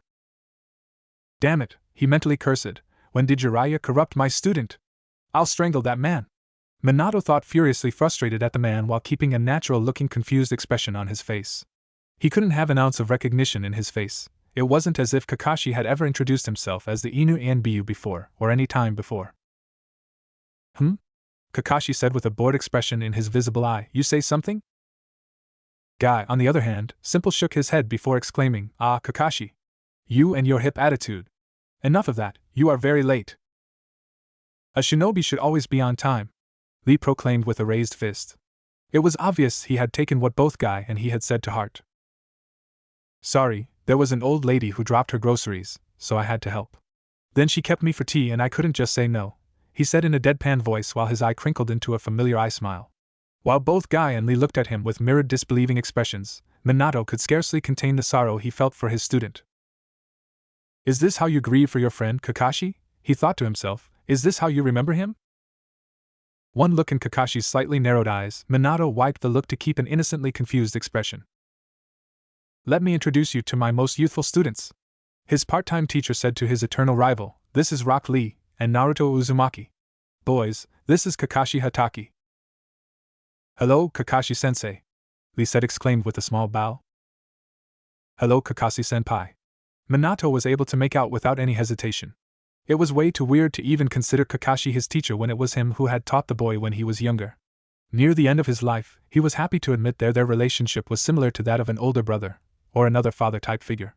He could imagine how badly Minato had hurt him when he willingly left him and the rest of the realm of the living. Yo, he replied with a small wave of his hand, his other still grasping the damned orange book. I have asked Kakashi here to help oversee your training, Guy said happily with his bleached smile. Lee looked upon both their teachers with a new fire burning in his eyes, while Minato simply couldn't help the surprised expression fall upon his face. Oh, the irony. His student was going to teach him. Well, at least soon. He doubted Kakashi's role as overseer would last very long with the way Lee and Guy got along so fantastically. It wouldn't be a surprise if Lee became Guy's apprentice, and he would be ecstatic for his friend should that happen. Even so, it took everything in Minato's power not to fall to the ground and laugh hysterically. Doing everything in order to keep his voice calm and even, Minato finally said, Thank you, Kakashi-sensei. That's just too weird, he thought to himself while keeping eye contact with his old student. Hi! Thank you very much, Kakashi-sensei, Lee exclaimed in a loud voice. You've done too much to do anything today else. Next time I'll let you know how you're doing, Kakashi said while reading his book, letting out a small perverted giggle escape his lips as he turned the page. Oh, he was definitely going to strangle Jiraiya. Yes. You both did wonderfully today. We shall train again like we did this morning in 4 days. For now, rest and prepare, for it will only get harder. I also ask that you keep your weights on at all time, it will help you greatly, Guy said to the two. Hi! Both Minato and Lee agreed in unison before watching both Kakashi and Guy disappear in a swirl of leaves and smoke. Wanting to look like the child he was supposed to be, Minato mumbled loudly enough for Lee to hear, I so have to learn that. YOSH. Today was most wonderful. I shall train like today before we train with them again, Lee proclaimed with visible fires burning in his eyes. Weird, he thought to himself, I would say that's a genjutsu, but that's not possible. Brushing the thought aside, Minato took a few slightly shaky breaths before turning to his friend. I'll join you, Lee, but right now I think it'd be best if we both got something to eat. You're right, Naruto. We should eat to regain our strength and rest for training tomorrow. Yeah, let's go to that barbecue house, Minato suggested with a smile. YOSH. A good idea. Let us go. So what do you think? Mato Guy asked his longtime friend and rival seriously. Taking an unusual pensive face, Kakashi thought back on the time he watched the two boys, more specifically, Naruto Uzumaki, during their training. Anyone with even the slightest shinobi training would be able to see that Naruto walked with grace only experienced shinobi had. Additionally, the Bond, who was nearly killed a few days prior, had took everything that Guy was telling them with a knowing look in his eyes. As though Guy were only restating something he already had drilled into him. What caught his eye most of all, however, was when he had first shown himself to the boys. In Naruto's sky-blue eyes were an unmistakable look of deep sorrow directed at him. It didn't make sense for him to have such an expression, especially not one directed at him since he had never openly met the child before this. Kakashi didn't know exactly what to make of his late sensei's son. A few days ago, he would have said that the boy was like any other, loud, happy, and full of childish innocence. Now, it was as though he were a completely different person. His eyes practically glowed with experience, and in pain no child should ever know. He knew that Naruto was never dealt a fair hand at life. From the moment he was born, Naruto was chosen as the village's scapegoat, its pariah. The boy never knew the love of a parent, nor the comfort and warmth of a home. The orphan boy knew no comforts that of any other children born into the village knew. As ANBU, Kakashi had seen the worst of it all. He had come across the boy surrounded by shinobi and civilian alike kicking and punching the boy mercilessly. He had seen with his own eyes as the boy stabbed repeatedly and nailed to an alley wall. He had nearly watched a drunken civilian burn Naruto alive. Each time, he was just shy from preventing the attacks from happening. Every time, Kakashi had barely made it in time to save him from death. Each time, Kakashi knew he failed his teacher and father figure. It killed him to know that the ANBU commander was forcing Kakashi to have the later shifts for when he was asked to protect the Yondame's legacy, making him disregard the fact that he was captain. He knew that masked bastard enjoyed watching Kakashi struggle harder and harder each time to save Naruto from the attacks. He was getting closer and closer to simply killing the man. Yet, even so, the small boy, who lived his own personal hell on earth, still continued to smile. The small boy still continued to laugh as though the world could do no wrong. The small boy still continued to dream, and run, and play as though he hadn't been scorned, thrown out of shops, or starved all his life. He was, simply put, an amazing and pure child. Today had shown that child was now gone. He still showed some of the same childish antics, but they seemed more forced than genuine. Looking to his friend, Kakashi said, "I'm not sure what to think. But something isn't right. He moves as though he's been training for years." "I thought the same," Guy admitted. "Do you think it has to do with his tenant?" he asked, not wanting to believe the demon was influencing the boy. Kakashi had thought it was a possibility as well, but the very thought that the demon took control over Naruto was something he couldn't think about without pain eloping his heart. Even so, he couldn't deny it was plausible. "We cannot know anything for certain yet," Kakashi said, "but we need to report to the Hokage and see what he believes is the best course of action." Nodding seriously, Guy and Kakashi shushed to the Hokage's office. After having lunch with Lee, the two went their separate ways. Lee went off to go home to rest before he began training again, while Minato left to walk around the streets of Konoha, knowing full well of the ANBU that was trailing him. Minato thought he might go see if he could catch a glimpse of his old friends. He knew that the only one he had a chance of seeing casually was Inoichi, as he always made it a point to work in his clan shop personally, along with his wife, and if memory serves, his daughter as well. He remembered when little Ino was born, a few months shy from Naruto's own. She was a perfect mix of both Inoichi and his wife, taking his blonde hair and her mother's eyes. When Inoichi's wife was going into labor, they, meaning Minato, Chuza, Hayashi and Hizashi, were all out drinking, talking about their wives, and simply having a good time. They had been in a drunken stupor when Inoichi's clan member came rushing in, babbling up a storm about his wife being in the hospital. Even though the boy continued to repeat that his wife was in labor, it took over 5 minutes before he finally got what he was trying to say and rushed to the hospital. The sight of a red-faced, panicked Inoichi would forever be engraved into his mind. It was simply a priceless moment in his life. That, and the look of sheer and utter love in his friend's eyes when he presented his daughter Ino to him. "I wish I could tell you all I am here," he thought to himself sadly as he walked toward the Yamanaka's flower shop. "I wish I could tell you all I was sorry. Tell you all I'm sorry for not saying goodbye." As soon as he made it to the front of the store, the scent of freshly cut flowers assaulted his senses, leaving him feeling calmer and serene. Taking in a deep breath, Minato walked into the shop, immediately greeted by none other than Inoichi himself. "How can I help you today?"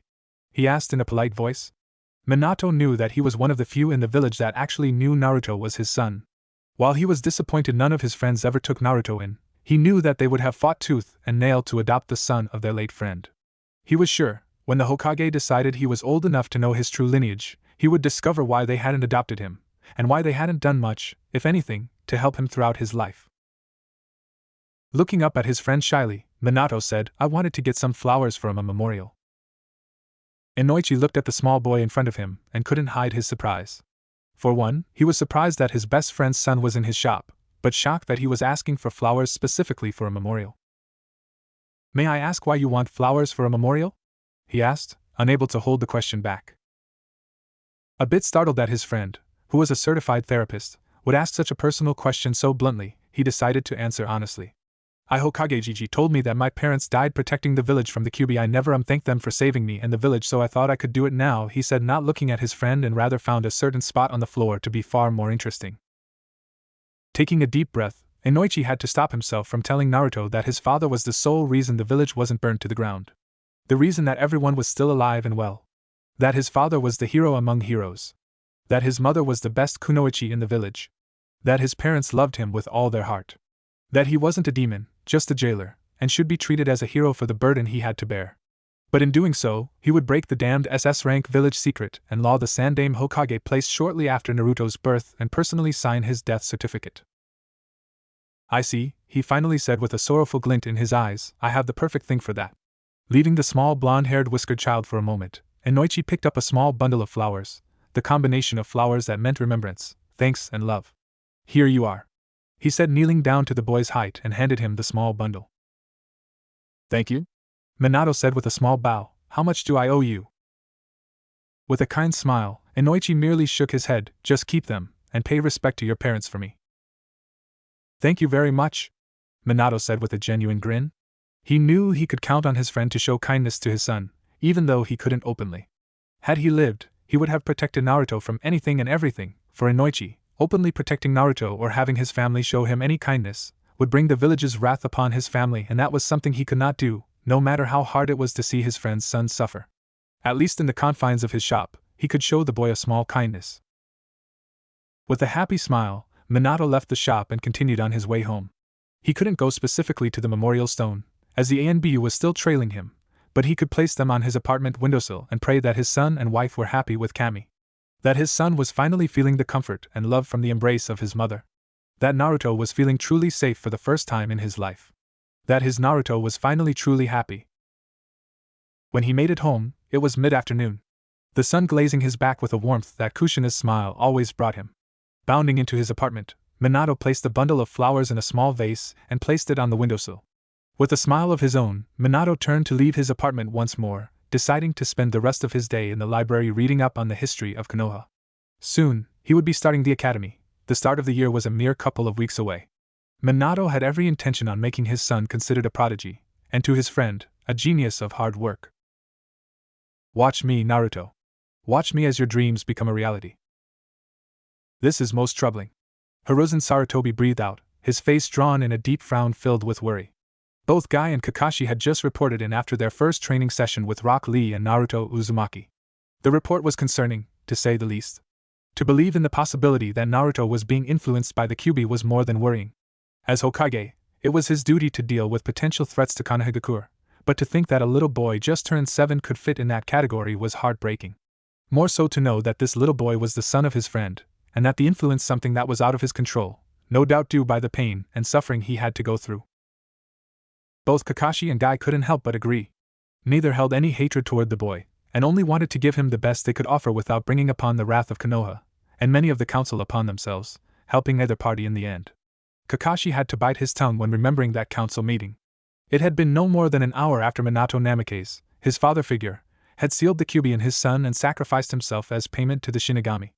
The entire council, at the start, had all demanded for the newborn's death, just so that they would be rid of the Kyuubi once and for all. A newborn babe completely innocent. It took nearly half an hour to calm the entire council down so that Sarutobi could explain everything that had happened during the sealing. The fact that even after Sarutobi explained, in great detail, about the sealing techniques, the entire civilian council and 2 of the advisors still demanded for his death made him want to murder them all on the spot, and he wasn't the only one. The entire Shinobi Council and Hokage all projected their ki toward the civilians. It had come down to the point where nearly every head of the Shinobi Council offered to adopt the boy, even Fugaku Uchiha, which was surprising to nearly the entire council room, save for Kakashi. He had seen and recognized the rival type of friendship that Fugaku had shared with Minato. They never openly admitted into being friends. In fact, they openly denied even remotely liking each other, but he had seen the telltale signs of friendship, however buried under insults and scowls. Of course, none of that mattered as the advisors, and the entire civilian council proclaimed that the boy should be sent off to the orphanage as was due for all the lives the Kyuubi had taken from the civilian populace, disregarding the fact that the shinobi side had lost equal to, if not more people, than the civilians. That, and Naruto would not be allowed to be adopted, as they wholeheartedly feared the Kyuubi would erupt from the seal and kill an innocent family, or some other bullshit they were sputtering. Either way, the Hokage was cowed into their demands and allowed Naruto to be raised without love, without the basic needs for a child. A part of Kakashi still hated the Hokage for being so easily controlled. He was the Sandaime Hokage, the god of shinobi for Kami's sake. How he could have allowed any child, regardless of lineage, to live the life Naruto has without doing anything about it, was beyond him. But at the same time, he could not blame him, for he hadn't done anything either, save for stopping the attacks before they got too far. That would change. He swore it. We need to watch him closely from now on, and I need you, Kakashi, to see if the seal is still intact. If it's disrupted, I'll have to keep him and bring Jiraiya back so he can do something about it. I will not allow Naruto to be taken by that monster, was left unsaid, but heard all the same. Hi. I will take a look at the seal as soon as possible and report back. Kakashi replied, purely serious.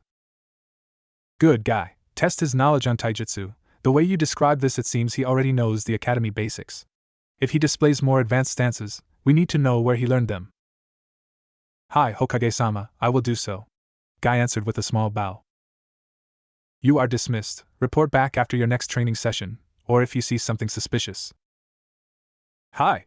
They both saluted before shushing off, and leaving the aging Hokage behind. I won't let you be taken by the Kyuubi, Naruto. I'll protect you, from now on until my dying day. The few weeks before the start of the academy passed in a blur. Every day Minato spent was relatively the same as the others. Wake up, eat, train, eat, study, get glared at or told he was a demon, play an incredibly inventive prank on the shinobi forces, rest, and repeat. He had come far in the few weeks of training daily with Lee. Both of them kept with the same training regime Guy had them do whenever he wasn't available. Ever so often, it would be just Kakashi who would watch over them, and make sure they didn't do anything that would harm them. He could tell from the intensive stares Kakashi gave him, that he was being watched. The amount of ANBU that were watching him now made it impossible to make any sort of clones, or do anything he would have wanted like elemental training and attempting to finish his Rasengan. So, all he had been able to do in the few weeks, was read very kid-friendly books and scrolls, body strength training, the basics of taijutsu, and eating ramen at least 2 times a week to halt some suspicion, and keep Tucci and I am company. Minato thought it odd, actually, that he hadn't been called to see the Hokage since Kakashi and Guy began to watch him. Though he wouldn't be surprised if he were called after a while in the academy. No doubt the old man was going to get every single one of the teachers to observe him and his progress in every class. In which case, he would have to make sure to really dumb himself down, lest he wanted to have a lovely little chat with Ibiki, who he had heard really began to enjoy his job at the I.T. department. How such a kind little boy became the best interrogator Konoha had seen in generations was beyond him. Either way, he would be called in soon. How he was going to explain his obvious knowledge in a plausible way was still beyond him. He had thought to play the ignorant child, but that would get him a one-way ticket to Ibiki. He had thought to tell the truth, but that would get him sent to Inoichi and leave way too many questions he honestly did not want to answer. They would all lead to the bodily harm of the majority of Konoha, including the Hokage, for what they had done to his son. He thought of other possible believable lies, but those were all immediately thrown to the side. This is not good. Minato groaned inwardly as he finally woke up. It was the start of his academy life, where he would spend the next 5 antagonizing years relearning everything he'd been practicing for years. Getting up, Minato took a quick shower, if only to spend a bit of the morning away as the academy didn't start till 8 a.m. and it was, like every morning, only 5 a.m. Afterwards, he changed into his shinobi gear, knowing all too well that the first year was meant to push out all those who shouldn't be shinobi. Rather than easing the students in, slowly preparing them for the life of a shinobi, they pushed them harshly. The grading system was tougher, the physical training was harsher, and overall, everything was much more difficult for first-year students than in comparison to second-year students in hopes of weeding out those who could never become true shinobi. After the changing, Minato brushed both his hair and teeth, trying and failing to do something about his extremely unmanageable mop of hair. Sighing lightly to himself that his son had inherited his hair rather than the ever-so-manageable red locks Kushina had, he made his way to the kitchen to make himself a hearty breakfast for what he knew was coming. He couldn't deny that he was partially looking forward to the first day of the academy. From what he heard, he would be in the same class as many of his friends' children, such as Inoichi and Hayashi's little girls Ino and Hinata, Chusa and Shikaku's boys Chuji and Shikamaru. I can't have the friends I once had, he thought to himself, but I can make new friends. Finishing breakfast, Minato gathered the leftovers in their respective cooking pots and pans, and placed them in a bento box, fully intent on having the meal for lunch rather than paying an undoubtedly raised price at the academy cafeteria. Looking to the clock, he still had a bit till 8 a.m. but decided to begin his trek to the building anyways. He didn't want to deal with any stares, glares, or demon brat being yelled at him so early in the morning, so he took to the side streets, weaving through the back alleys of Konoha with grace. It saddened him to know that this experience, the first day of the academy, could not be spent with Naruto as father and son. Naruto couldn't have rested on his shoulders, sitting above all the onlookers as the yondaime dropped his son off for his first day, a look of unmistakable pride and happiness painted on his face. Naruto couldn't pull on his father's arm with anticipation, nor hug both his parents, as he makes his way into class. That experience was lost to him the moment both Minato and Kushina died. Forever a dream since Naruto had died. In that moment, Minato was glad he had taken the side alleys for another reason. He didn't want anyone to see or question why he was crying. Only a few blocks away from the school, Minato stopped to wipe his eyes and place a small henge to make them appear normal rather than red or puffy, and his complexion clear of tear stains and inflamed cheeks. Breathing in deep breaths, Minato continued to the school and watched with an unconcerned face as parents dropped off their children. He immediately saw his friends smiling down on their children, undoubtedly expecting great things from them. One face, however, brought a concerned frown upon his own. It was the ever-expressionless face of Hayashi Hyuga as he stared down his daughter, Hinata. The poor girl looked as though she were about to keel over any second, yet Hayashi looked unperturbed. From his moving lips and her flinches, he was speaking to her about something that continued to break down her confidence levels. Another face also caught his attention, and that was one known as Fugaku Uchiha. The man still maintained his Uchiha scowl, as though he had been born with such an expression, as he practically glared at what he presumed was his son. The boy, he realized, was the same that had watched him train those few weeks ago. So you're Sasuke, he thought to himself as he diverted his attention elsewhere, while continuing a discreet eye on the pair. He was a little more than surprised that Sasuke was starting the academy with Naruto, or him, he should say. Itachi, his older brother, had already graduated from the academy at their age, and mastered the Sharingan not long after. Internally wincing at the thought, he didn't want to imagine the type of pressure Fugaku was putting on his youngest, least to his knowledge, son. He could already imagine his voice lecturing the boy on the fact that his elder brother had already completed that which he had yet to do so. Fugaku was always a competitive man, one who greatly sought respect and recognition for everything he did. It was one of the main things Minato had planned to address during his time as Hokage. He knew what a great asset the Uchiha were to the village, especially due to their majority in the police department. He knew that they were constantly being put down because of old grievances with the Senju, and the bad blood between them due to the incident with Madara and the Nidaime Hokage. He knew that Sarutobi had done nothing to help them as he was close to their Senju Hokages, and continued to let the hatred fester. Minato, as his rival and friend, had planned to fully recognize the Uchiha clan and give them the recognition they had earned time and time again. But I died before I could do anything, and now you are trying to get your sons to be your way to what you so dearly desire. Even if it means hurting them gravely in the process. Minato thought to himself sadly. He didn't have much of a chance to do much else than look before a man with a vertical scar across his nose and stretching to his cheeks called their names and sorted them into different classrooms. As the names were called, Minato heard that he would be in the classroom with nearly every single child of the clan leaders in his year, as well as some civilian children he could already see most would not make it past the first year. Looking to the man that would be his teacher, the same man who called out the names, Minato couldn't help but think he looked awfully familiar. He would have been no more than a boy when he had died, but even so, there was something that struck his memory softly. Once the parents had left, and their children sauntered into the building, Minato did the same, and followed quietly behind the mass of young children who were all chatting loudly and excitedly about their future days in the academy, and how they were going to be Rookie of the Year. It was amusing to see how happy everyone was, and thought at how amusing their faces would be when they discovered how truly difficult their life would be the first year. All right, quiet down and find a seat. The teacher, Irika Yumino, as he introduced himself, called out. While the class quickly found seats, Minato himself sitting next to Chusa and Shikaku's sons, the class was a far cry from quiet. Though Shikamaru and Chuji both were quiet, both sleeping and eating chips respectively. It nearly made Minato laugh at how the sons of his friends were repeating the exact things their fathers had on their first day at the academy. Quiet down! Iruka boomed, using a jutsu to make his voice and head appear louder and bigger than it naturally was, effectively quieting down the students. Good, now we will begin your first year into the Shinobi Academy. Pay attention, and if you have any questions, raise your hands. It was funny to count the amount of hands that were raised in those few hours of lecture. Oh, how interesting this year would be. Once lunch began, Minato walked with both Chuji and Shikamaru, who were more than happy, or rather didn't care, to let him sit with them. Naruto, are you going to get lunch from the cafeteria? Chuji asked as they walked to the cafeteria, opening another bag of chips which seemed to sprout from thin air. I've actually brought some from home, Minato answered, but I'll wait in line with you guys if you're going to. Too troublesome to wait in line. Ka-san packed me a lunch, Shikamaru said, pulling out a small bento box from his bag. My Ka-san made me one too, Chuji supplied, also bringing out a bento box, though it was a fair bit larger than both Minato's and Shikamaru's. Cool, let's just find a seat then. Sure, Shika replied lazily, his bento back in his bag and hands stuffed in the pockets of his pants. Once they were inside the massive cafeteria filled with students of varying ages, the trio found an empty table and sat themselves down comfortably, pulling out their lunches and began to eat happily.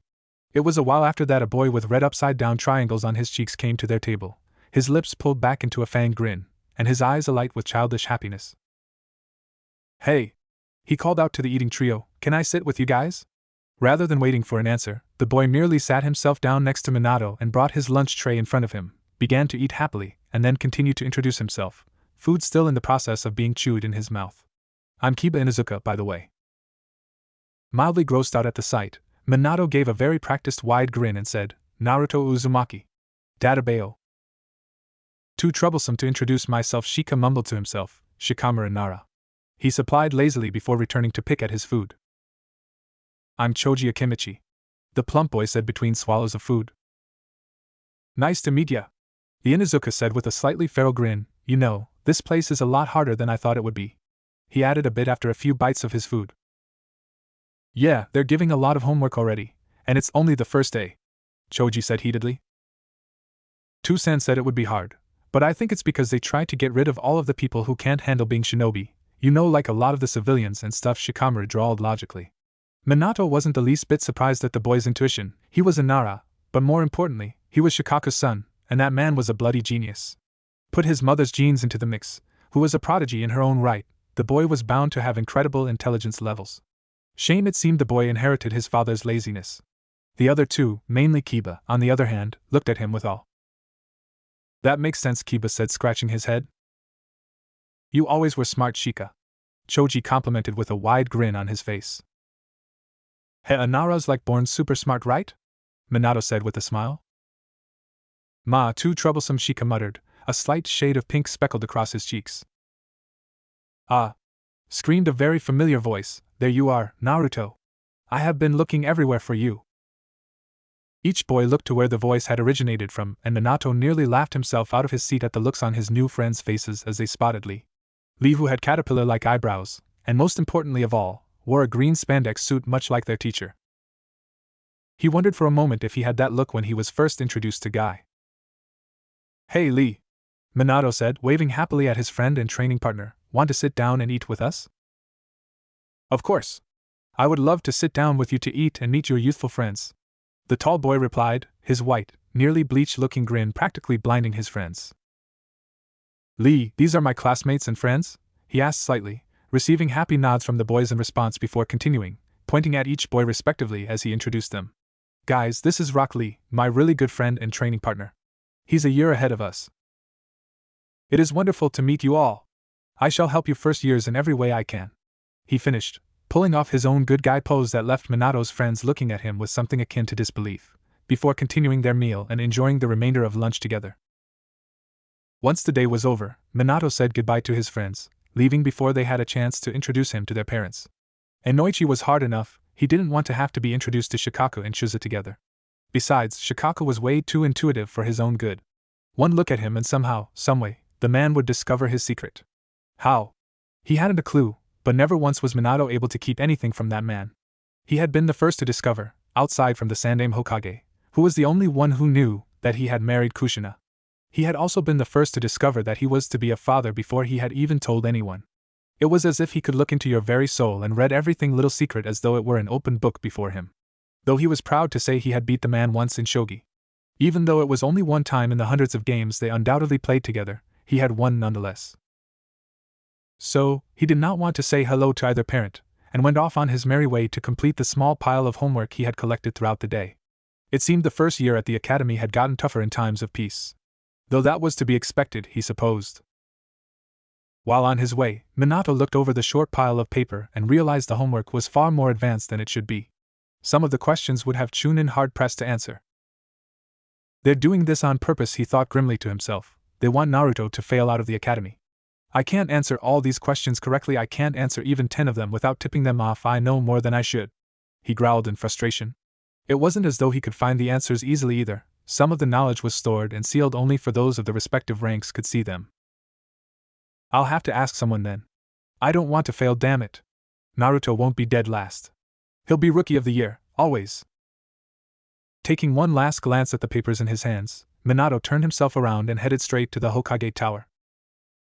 I'll ask the old man about the questions. He thought maybe he could even do something about the teachers not bothering to even think I exist. Beginning his way to have a talk with the old man, Minato had another thought that he hoped was true. Kami, I hope this isn't a bad idea.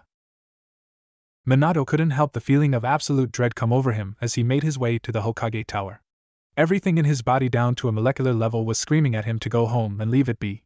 To simply turn around and fail the homework, to be considered dead last until he graduated. Had he not been such a stubborn person, he more than likely would have listened to his gut feeling rather than continuing his trek to the tower. It's fine, if he has questions, I'll answer as honestly as possible, Minato thought to himself, trying to calm down as he stepped into the building, heading up to the Hokage's office. Once up the floors, Minato quickly told the Hokage's secretary, who sneered and had a look of complete disgust as he spoke to her, that he wished to talk to him. Of course, the horse of a woman told him the Hokage had no time for no good little brats like him, and he should leave immediately before she called Anbu to kick him out. Bristling slightly, he kept calm and told her that he would see him anyway, and simply walked past her and entered the spacious room where the old man was sitting behind his desk working quite diligently on the massive piles of paperwork that were surrounding him. Hi, Gigi. Minato greeted the aging man with a small smile, still inwardly seething at the horsewoman that was at his heels. You cannot come in here, she screeched at him, her face turning an unappealing shade of purple. Forgive me, Hokage-sama, let me take this little brat out of the tower, she said before reaching for Minato's arm. In a swift movement, Minato stepped out of her reach to the left and watched greatly amused as she tripped and fell to the floor. Why, you little dem dash? She began, only to be interrupted heatedly by the Hokage's stern voice. That will be enough, Kayako-san. You are dismissed, and Naruto, take a seat please. Noting the look of absolute hatred the woman gave him, Minato shrugged and sat down in front of the Hokage's desk with a small bounce. He always did enjoy watching the Sandaime bring down arrogant people like her. It was so rare to see the old man act stern, since it was hardly necessary during times of war when everyone knew they had to work together. Sorry about that, Naruto. Sarutobi apologized sincerely. Shrugging again, Minato said, I'm used to it, Gigi. And oh, how terribly true that was. A sad gleam graced the Sandaime's eyes as Minato said that so nonchalantly. It was something that no one should simply get used to. And for that I am sorry, he thought to himself. So, Naruto, how was your first day at the academy? He asked with very well hidden anticipation at his answer. It was hard for a lot of us, Gigi. Minato answered, not specifying whether or not it was hard for him. Shika said it's hard for first years cause you try to weed out all of the kids who don't have what it takes to be shinobi. Nodding, the Hokage puffed his pipe and said, that's true. We set a harder curriculum for first years so that we don't get stuck with a dozen unsuitable shinobi in our ranks. It saves both time and lives. Yeah, and the homework is really hard, Gigi. I mean, Iruka-sensei didn't even cover most of it. Minato exclaimed, channeling Naruto's very essence as he said so. His eyes narrowed. Sarutobi pulled out his pipe from his mouth and placed it on the desk, away from any of the piles of paperwork that continued to breed like rabbits. May I see your homework, Naruto? He asked calmly, his hand stretched out to grasp the papers Naruto would give him. With a small nod, Minato grabbed the small stack of papers and handed them over to the Hokage. He sincerely hoped that this would be all they spoke of. He was still racking his brain for a plausible explanation for his prodigious knowledge. He knew he had messed up more than once during the weeks he had been back in the land of the living. He knew he hadn't forced himself to move as an untrained child, or that he didn't look as though he were really listening to Guy talk about chakra and several other things. He had allowed hinged to be caught, at least a hinged shadow bushin, by one of the jonin he hadn't met. What can I say that won't send me to be tortured or mind-raped? He wondered grimly before the Hokage's voice broke his train of thought. This isn't the homework you should be getting, Naruto, he said with scarcely contained anger. Most of this is used on Chunin examinations, and some is of Jonin-level knowledge. Most of this you won't even hear about until you're at least a Chunin. Nodding slowly, Minato said, I thought it was funny. I didn't remember Shika's or Choji's homework looking like mine, but I didn't think much of it until I was walking home. Don't worry about any of this, Naruto, Sarutobi said, putting the papers in a small side drawer. I'll be sure to address this fully. Shivers ran up and down Minato's spine when he heard the Hokage's tone. He most certainly did not envy the academy teachers. So far it looked like none of the teachers even wanted to tolerate his presence. Though he had to admit Iruka really hid his discontent well.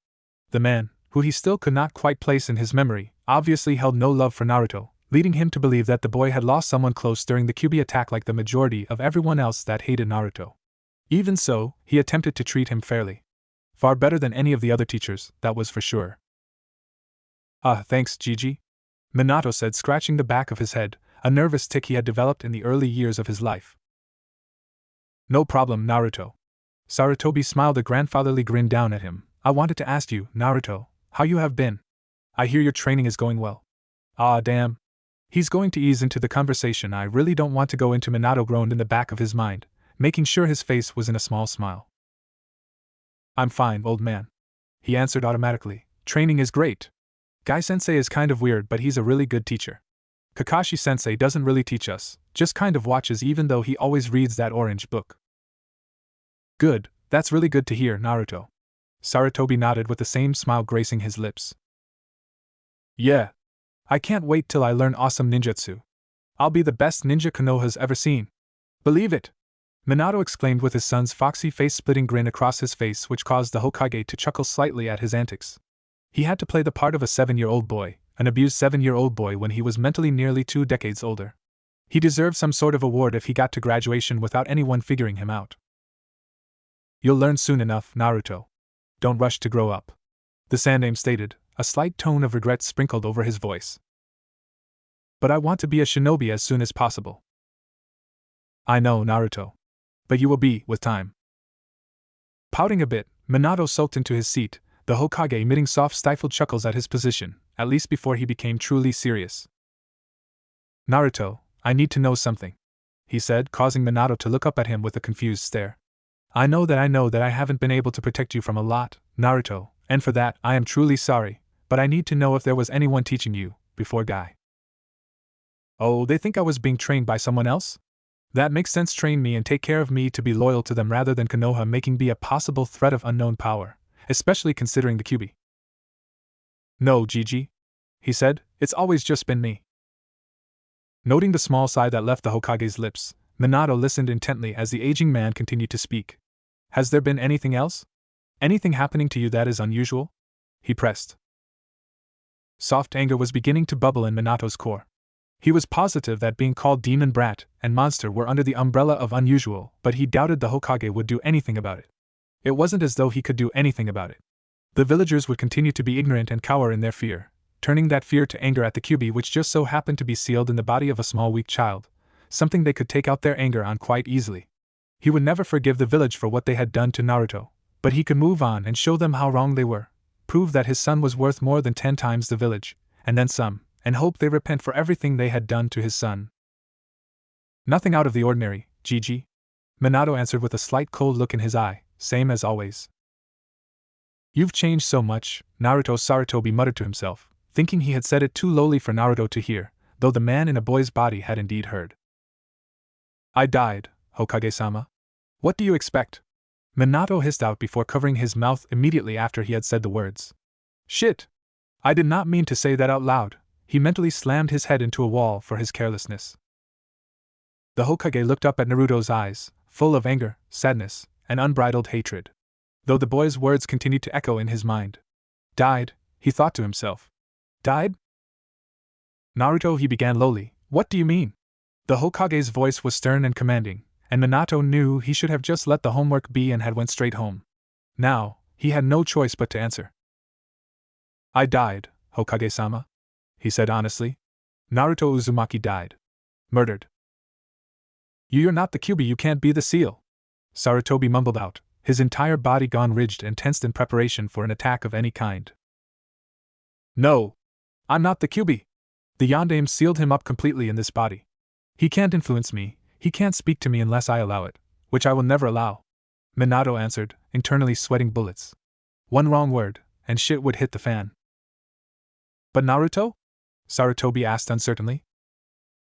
Yeah, it's me. Sort of. Minato said, trying to be the picture of calm. How did you know about the Kyuubi? Or the Yondaime?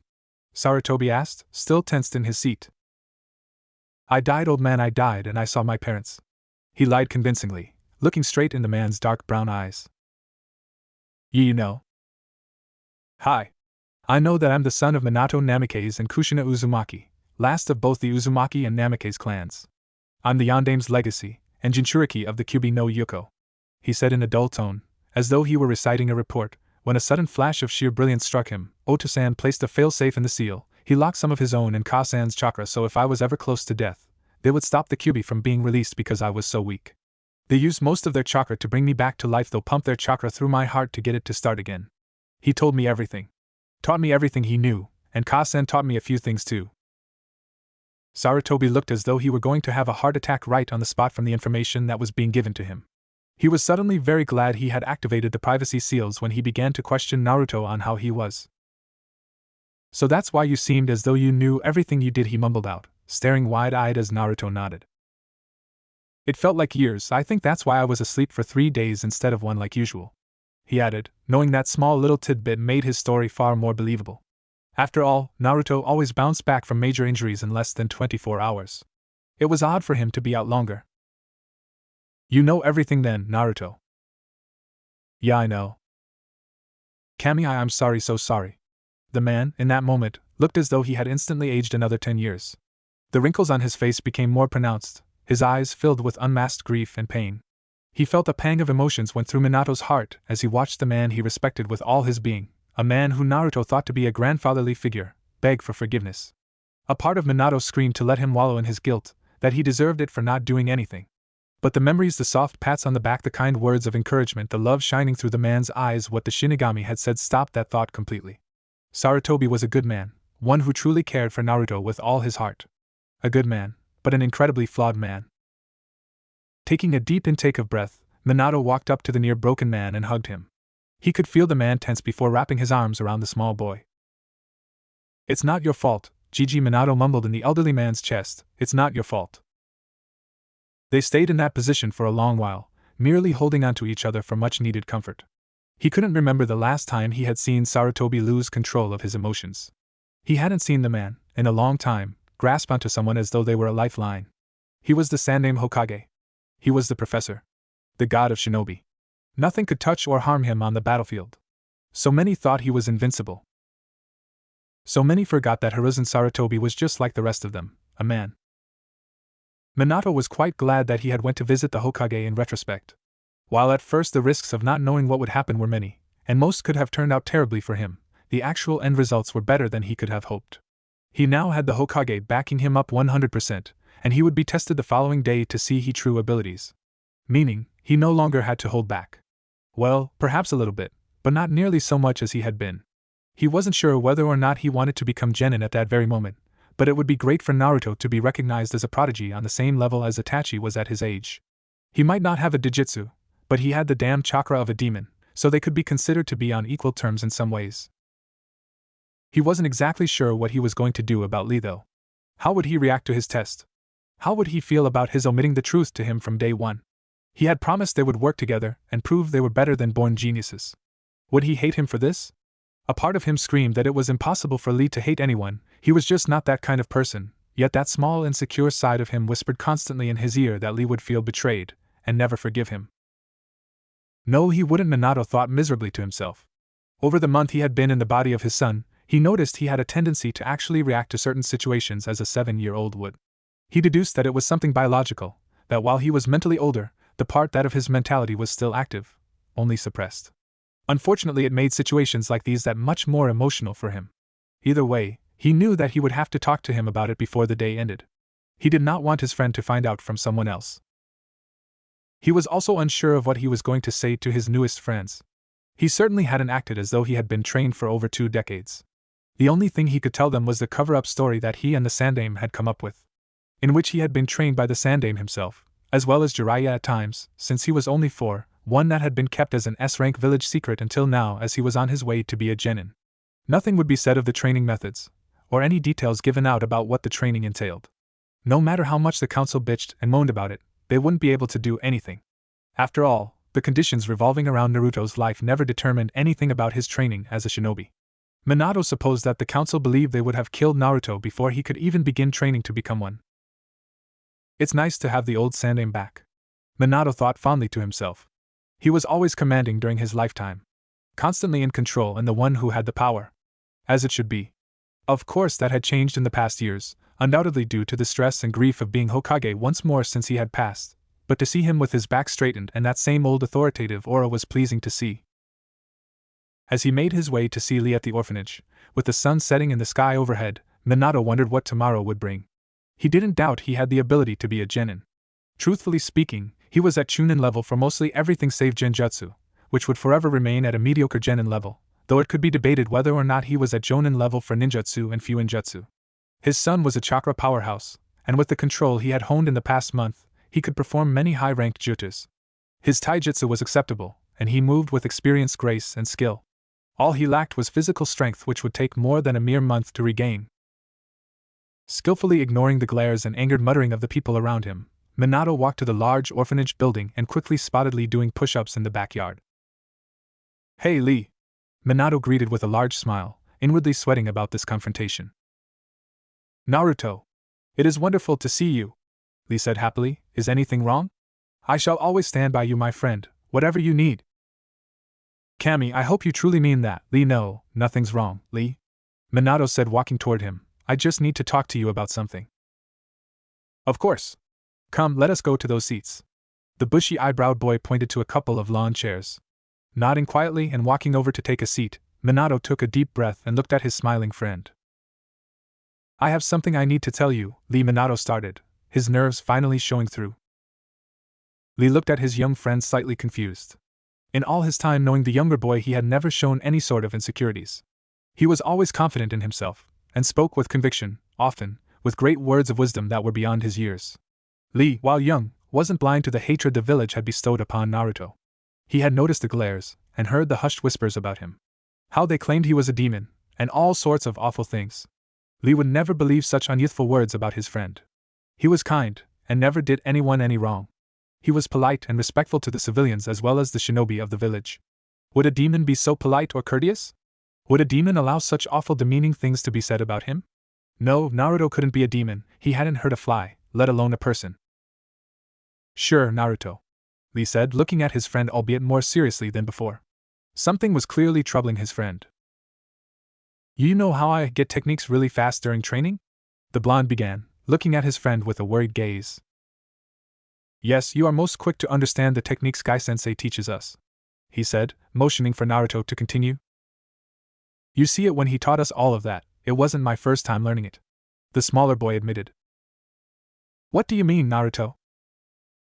"I mean before Guy-sensei I had another teacher," Minato said convincingly, looking at his friend's dark eyes directly. "You know how the village doesn't like me, right?"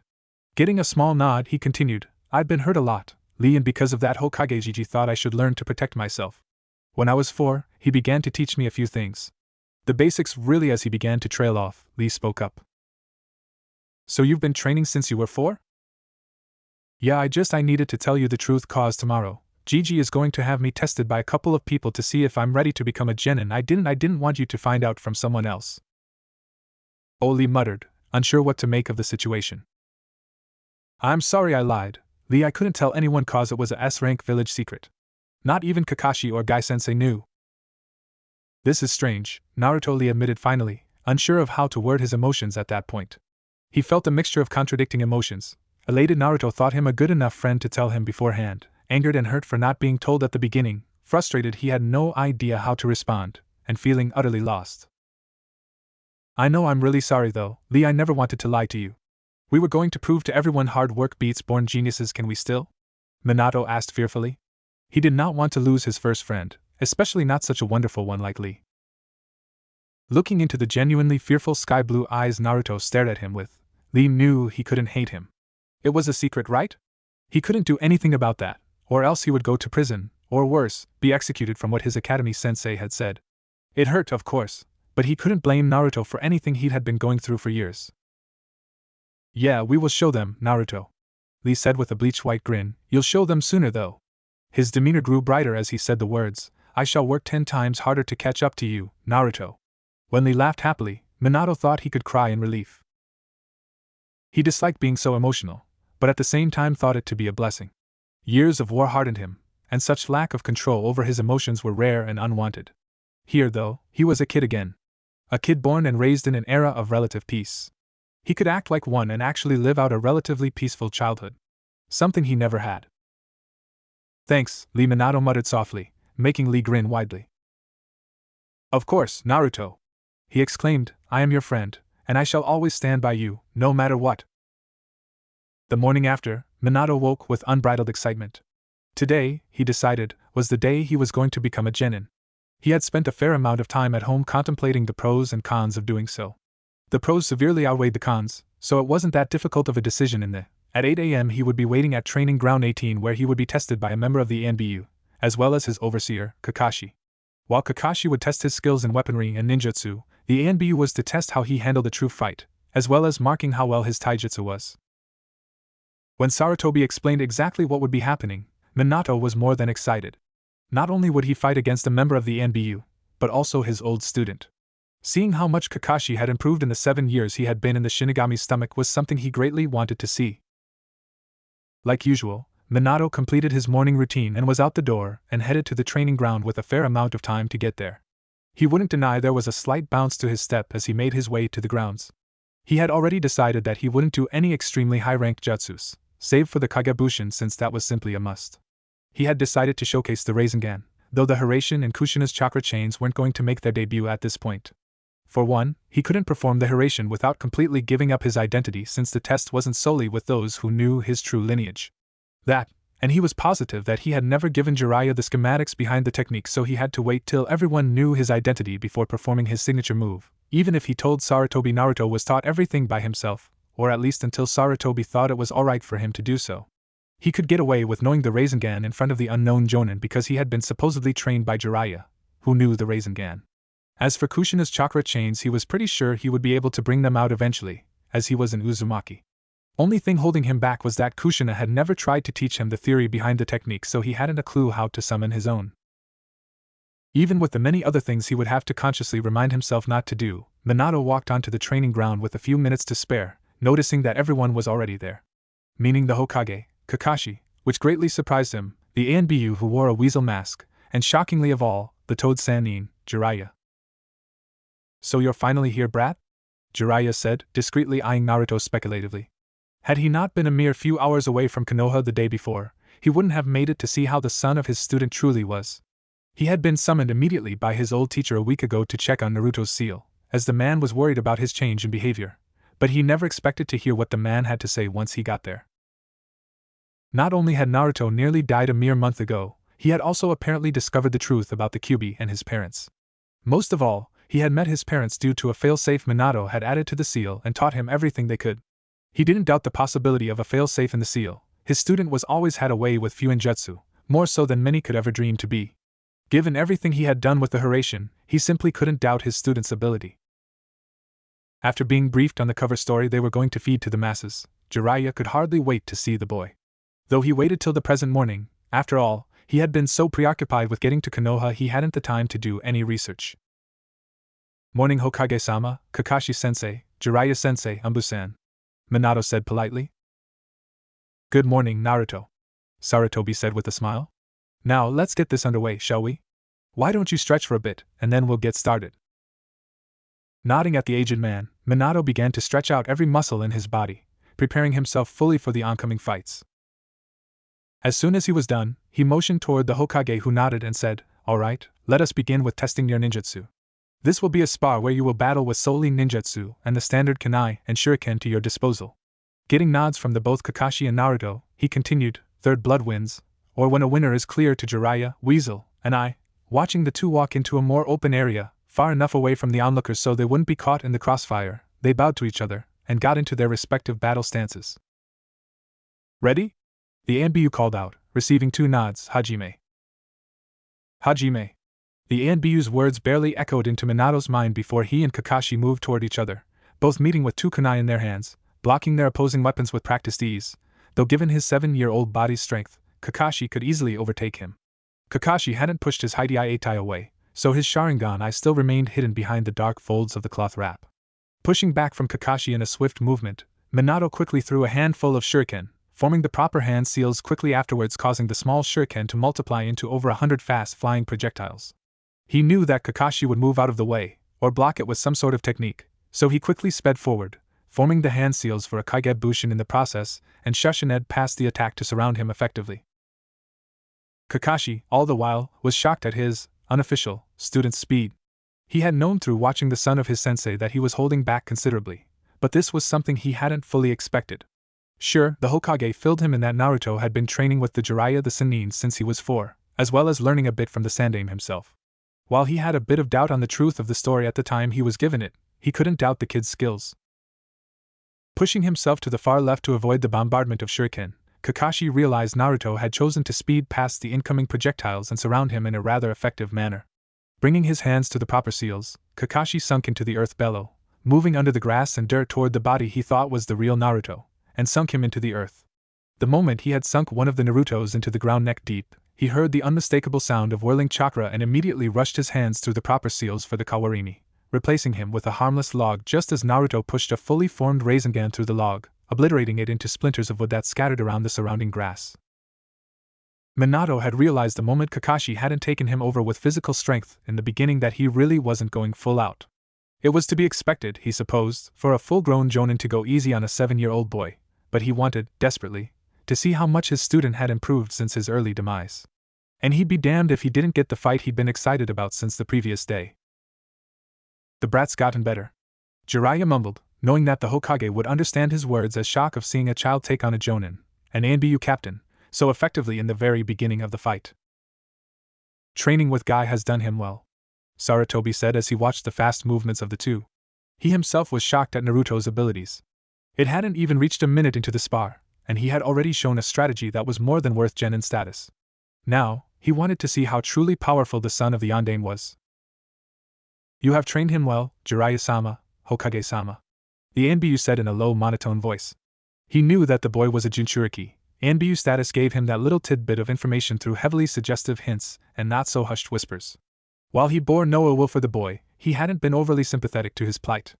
Life was simply cruel and unforgiving in many aspects, and more importantly, never biased. It was something he had long come to terms with.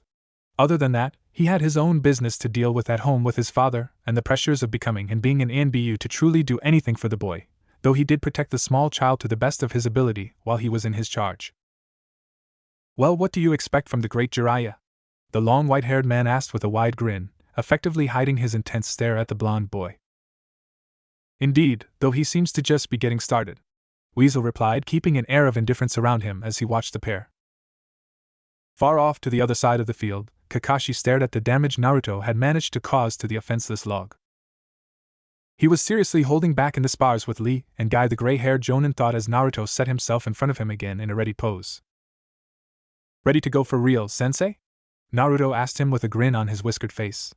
With a slight smirk of his own, Kakashi lifted the cloth over his eye and placed his headband in its proper place, tightening the wrap so that it wouldn't fall back while he moved at the high speeds he was accustomed to. "Are you sure you're ready for this, Naruto?" Kakashi asked, his eyes still closed. "Show me what you got, sensei!" Naruto screamed back, in a rather enthusiastic tone that sounded extremely childlike. With a small chuckle, Kakashi opened his left eye, a fully formed Sharingan swirling in its depths making everything around him look so much clearer. I'll try not to hold back as much, Naruto. I still will though. I don't want you to be too exhausted for your spar with Weasel. Nodding, Minato returned to a more serious expression and readied himself for anything his past student would throw at him. Kakashi quickly ran through a set of seals, bringing his hands up to his mouth before 3 large fireballs erupted from it, directed straight at Minato's small form. Immediately, Minato rushed forward, twisting his body in odd directions to scarcely miss the 3 merciless balls of flames, all the while running through the seals for the Kagebushin. Once he was out of the flames' way, more than 20 clones had poofed to existence, all facing his student with kunai gripped in both of their hands tightly. Charge! The original Minato ordered his clones, and soon Kakashi found himself battling against all of the clones. While they required only a single hit for them to disperse, they were quick to dodge or block his attacks and slices. It wasn't really difficult to handle, but it was annoying and tedious. While he continued to move in an almost elegant dance against the clones, Kakashi soon found himself facing the sweaty original body of Naruto Uzumaki. Minato, while tiring from the physical toll the spar was having on his small body, looked defiantly at his past student. It was clear that it would be quite a few more years until he received the proper spar he'd wanted. He was sure that if Kakashi didn't hold back, then he would have been floored to the ground within the first few minutes of the spar. Despite all his memories of experience, his body was only that of a 7-year-old abused boy. Even with the month of conditioning, there was hardly anything he could do to equate himself with the body of a fully matured and trained jonin. Shaking his head, Minato prepared himself for Kakashi to come at him once more, and he wasn't disappointed. As soon as he had shaken his head, Kakashi had completed a number of seals before pounding his hand to the ground. For a moment, Minato was expecting his dog summons to appear, but a small rumble of the earth proved him wrong. Jumping as soon as he felt chakra ripple through the ground beneath him, the grassy terrain instantly became a muddy trap. He silently thanked himself that in the past month he had taken chakra control so seriously, otherwise as soon as gravity took hold of him completely, he would have sunk through the mud. Thankfully, he had, and instead of sinking, he pushed a precise amount of chakra to the soles of his feet and stood confidently atop the mud mess. Noticing a small smirk forming on his student's face thanks to a slight crinkle in his eyes, Minato watched as he once again raced through hand seals, all the while dodging every single one of his shuriken he had flung at him, and breathed out a large water-made dragon. His eyes widening slightly at the sight, Minato quickly dodged to the best of his ability. Though he was caught in the shoulder and thrown back to the grassy area with such force, he had to take a moment to regain his breath with one thought running through his mind. I have such low pain tolerance. Quickly standing, Minato successfully blocked with his kunai a small number of shuriken thrown his way, though not unscathed. He mildly heard the ANBU call out first blood in favor of Kakashi, but he hardly noticed the slight stinging on his arm where the shuriken had embedded itself. While he noticed the slight flinch Kakashi allowed at the sight, Minato shrugged it off and ended up throwing his kunai at the gray-haired jonin. Not a moment later, he rushed through yet another pair of hand seals before sending a huge gust of wind toward them, adding to both the speed they were traveling at and the damage they would cause should they hit their target. Kakashi, like Minato had predicted, quickly dodged the offending weapons, though not with the same ease he had been mocking him with the entire spar. It was with great pleasure that the ANBU then called out first blood in his favor. Getting Kakashi to be harmed at all during this spar could be considered an accomplishment in itself deserving of genin status, especially when said jonin was none other than the copycat nin. Before either could continue, the Hokage's voice broke their concentration. Enough. Kakashi is the clear winner, though you did more than exceptional during the spar, Naruto. The aging Sandaime said kindly. You did pretty good, brat. Jiraiya said with a smirk. Leave it to Minato's kid to surpass him before he even finished his first year at the academy. Minato tried to keep an expressionless face while he heard Jiraiya compliment him, though he could tell he didn't manage as well as he had hoped. The man he once thought of as a father was honored with being Naruto's godfather, yet he had allowed him to be treated worse than a common vermin. He had abandoned his responsibilities as a godfather, leaving a child alone in a village that killed him. He forgave the Hokage. Hiruzen was old, and his slight vacation as a retired shinobi had softened him to the point where none of the civilian council, nor his advisors, truly listened to him. Jiraiya had no such excuse, nor any viable excuse to run away from his responsibilities to Naruto. Tsunade was the same, but there was little to be done about her at the moment. One thing was for certain, though. Jiraiya was one long hell of a way from ever being even slightly forgiven. That spar alone leads me to believe you are more than ready to take on the responsibilities as a genin of Konohagakure, Weasel said, his mask facing the small blonde that had finally walked up to the trio, sweat and dirt clinging onto his face like a lifeline. Thank you, Anbyu-san, Minato said politely. I believe the same, Sarutobi put in, But I would still like to see how you fare with Weasel, is that fine? Of course, Minato said, adrenaline still rushing through his veins. If he still wants to, of course, he added after a moment of hesitation. I would like to determine your power for myself, so no, I would not mind. Weasel replied in the same monotone voice he had been speaking in, though this time there was a slight hint, however small, that was almost excited. Good. You look a bit worse for wear though, Naruto, Sarutobi said with a smile. Why don't we get some good food then come back and continue? While it was posed as a question, the other four knew it was more a commanding suggestion. Bringing his orange book out from his back pocket, Kakashi said while reading in depth, right behind you, Hokage-sama. Jiraiya noticed the book the jonin was reading and couldn't help the wide grin from afflicting his face, threatening to split it. Though he didn't notice the tightly controlled scowl Minato was holding back, the ANBU Weasel most certainly did. He didn't openly say anything, of course, but he did file that little tidbit of information for later. One never did quite know what information picked up randomly would be important in the future after all. Breathing in a small breath, Minato brought out the most Naruto-esque grin he could manage and asked, "Can we go to Ichiraku's ramen, old man?" Chuckling at his antics, Hiruzen replied, "Sure, Naruto." Their little break lasted a little over an hour and a half, enough time to eat and digest the food they all had eaten before they returned to the training ground, fully ready and prepared for the last spar. "Alright, are you ready?" Sarutobi asked once more, and once again received two nods from the pair that stood out in the middle of the training ground facing each other in ready poses while the rest stood and watched intently. "Very well," he continued before he continued. "Remember, this is a full-on fight, everything goes but no fatal attacks. Winner by knockout or forfeit." Seeing the two nod again, Sarutobi looked to Kakashi, who silently received the unspoken message and, like the ANBU before, called out in a rather bored tone, "Hajime."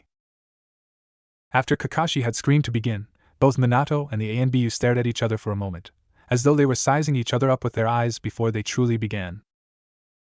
Though the ANBU was dressed in the entire ANBU garb, Minato could tell from his body that he was young. How young, he hadn't a clue, but he put the ANBU between a very tall, very developed 13-year-old to a short, underdeveloped 16-year-old. Regardless, for someone so young to be ANBU was beyond impressive. He thought of all the possible people the ANBU could be, and only one seemed likely, Itachi. He had graduated at his current age and was promoted to Chunin not long after. With the mastery of the Sharingan that came with experience-filled missions, he didn't doubt that Itachi would have been recruited to ANBU rank. Brushing all the thoughts aside, in a quick movement of his hands, Minato brought his kunais to his grip and watched as Weasel went through a series of high-speed seals before pressing his fingers together at the edge of his mouth and spewed out 5 large fireballs in every which direction. Minato knew he wouldn't be able to dodge it by merely tuck and rolling to the side, so he chose to switch himself out with a harmless piece of log and appear a few meters behind the ANBU.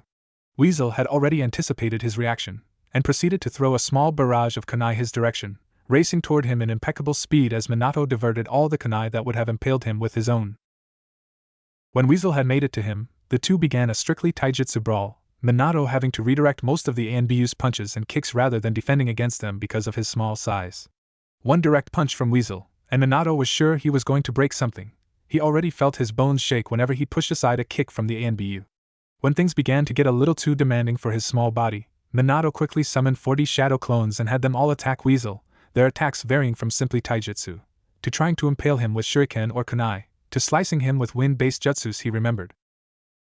The ANBU was a verifiable genius on the battlefield. Fighting against 40 dense shadow clones as though it were nothing was something to behold, even if they were clones of a physical 7-year-old body. Minato couldn't help but be slightly awed at how powerful the teenager was. Kakashi had a lot of promise when he was growing up, but after Obito's death, he hadn't taken things as seriously as he had before, which was a coping mechanism, so he didn't blame the kid for that. But this kid was, simply put, a powerhouse. He had used his body to its fullest potential, bending and brushing aside the clones with practiced ease until it was only he and the original Minato left. Damn, the kid's gotten really good, Jiraiya muttered, bewildered at the sight of his godson. He knew the boy was strong, that was a given when considering who his parents were, but for him to be matching Itachi Uchiha, a kid who's said to be a prodigy that came only once every few generations, was truly a sight to behold. I leave him to his own stuff for a year, and this is what happens, he added for effect. Kakashi, after all, was not in the loop. He held back a lot when Guy and I were training him, it seems, Kakashi said lowly, surprised at the sight as well. Indeed. But I feel he will only grow stronger with time. The boy will never give up, and will continue to prove everyone wrong, Hiruzen said with a grandfatherly voice, filled with both guilt and pride at watching Naruto. He shouldn't have been given this hand at life. The boy should have been able to live and grow up like any other child, even like one of an orphan. He would never forgive himself for allowing the atrocities committed against Naruto, but he vowed to stop them from occurring again, and if he failed at that for some reason, without the proper punishment. Breathing heavily, Minato tried to think of ways to get a good hit in. No matter which way he tried, Weasel had managed to break his attack before he was able to complete it. The ANBU wasn't completely unharmed, however. Mostly thanks to his clones, the ANBU would be sporting numerous bruises and a few shallow cuts along his arms and legs. Minato, on the other hand, was looking a little more than worse for wear. He was sweating profusely, and his face was beginning to darken with telltale signs of bruising. His entire body would be painted with blacks and blues come later in the day, though he was sure they would be gone the day afterward. Naruto healed at an unnatural rate thanks to the QB, but not nearly as fast for him as he remembered. Only theory he had behind this was that somehow, the fox knew who was controlling Naruto's body, and refused to heal him as much as he had healed his son in the past. In some ways, he thought it understandable.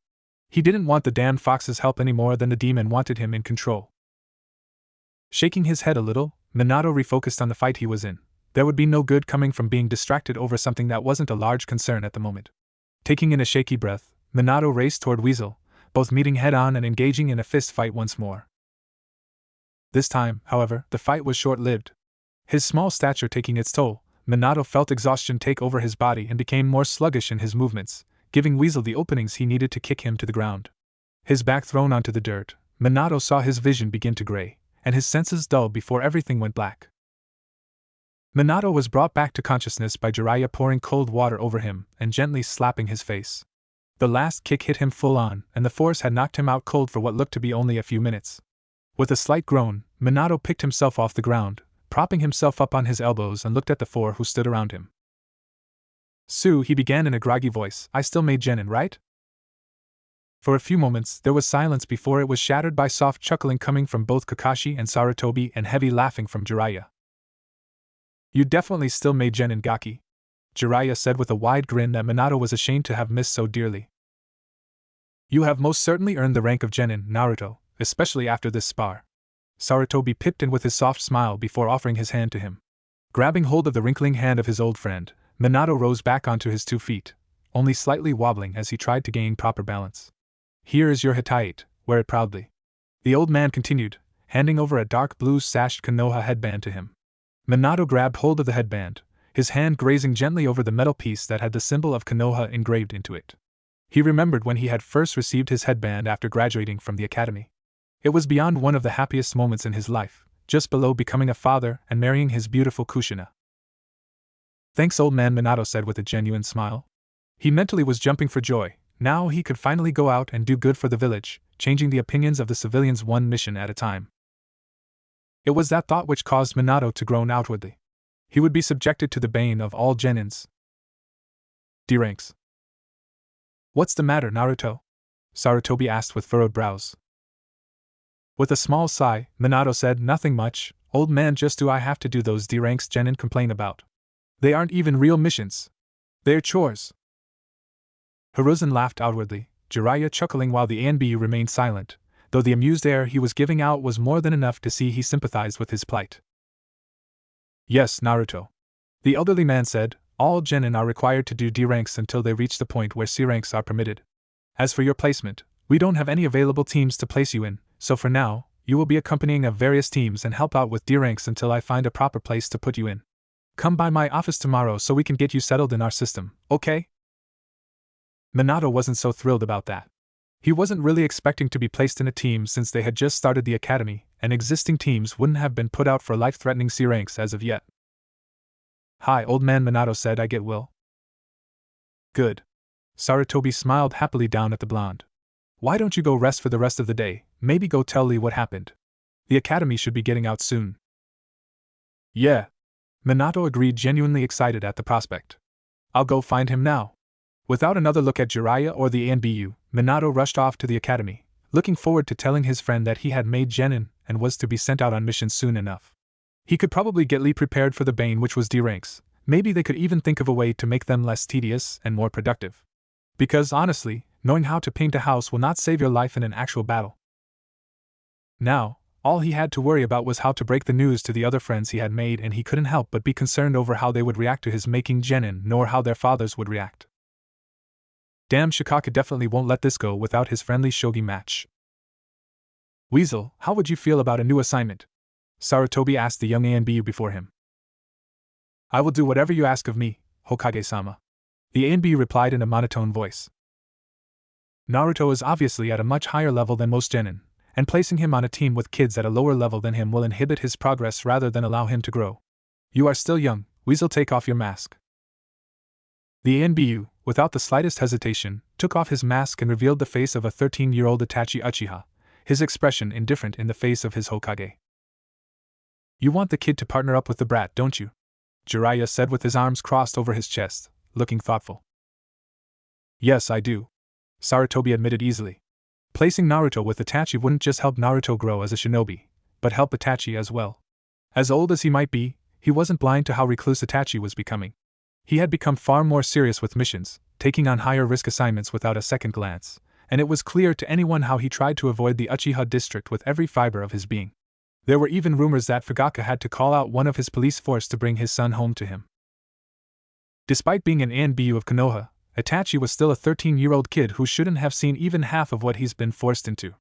The kid was a prodigy, and while it was true the village shouldn't hinder such promise in a shinobi, condemning a child who was a natural-born pacifist to the atrocities of being an Anbu was, simply put, cruel. Naruto was a 7-year-old bundle of sunshine, even if it had dimmed considerably after the near-death experience only a month and some days ago, and could bring a smile onto almost everyone's face. Having the both of them, who were forced to live with different abuse, would help them heal together. Naruto helping Itachi remember he was still a child, and Itachi helped Naruto grow into a stronger shinobi in order to accomplish his dreams. So, Itachi, will you take on this assignment? Hiruzen asked the teenager. Itachi blinked once before nodding and bowing slightly at his Hokage. I will do as you ask, Hokage-sama. Good, Sarutobi said with a wide grandfatherly smile before patting the ex-Anbu on the shoulder lightly.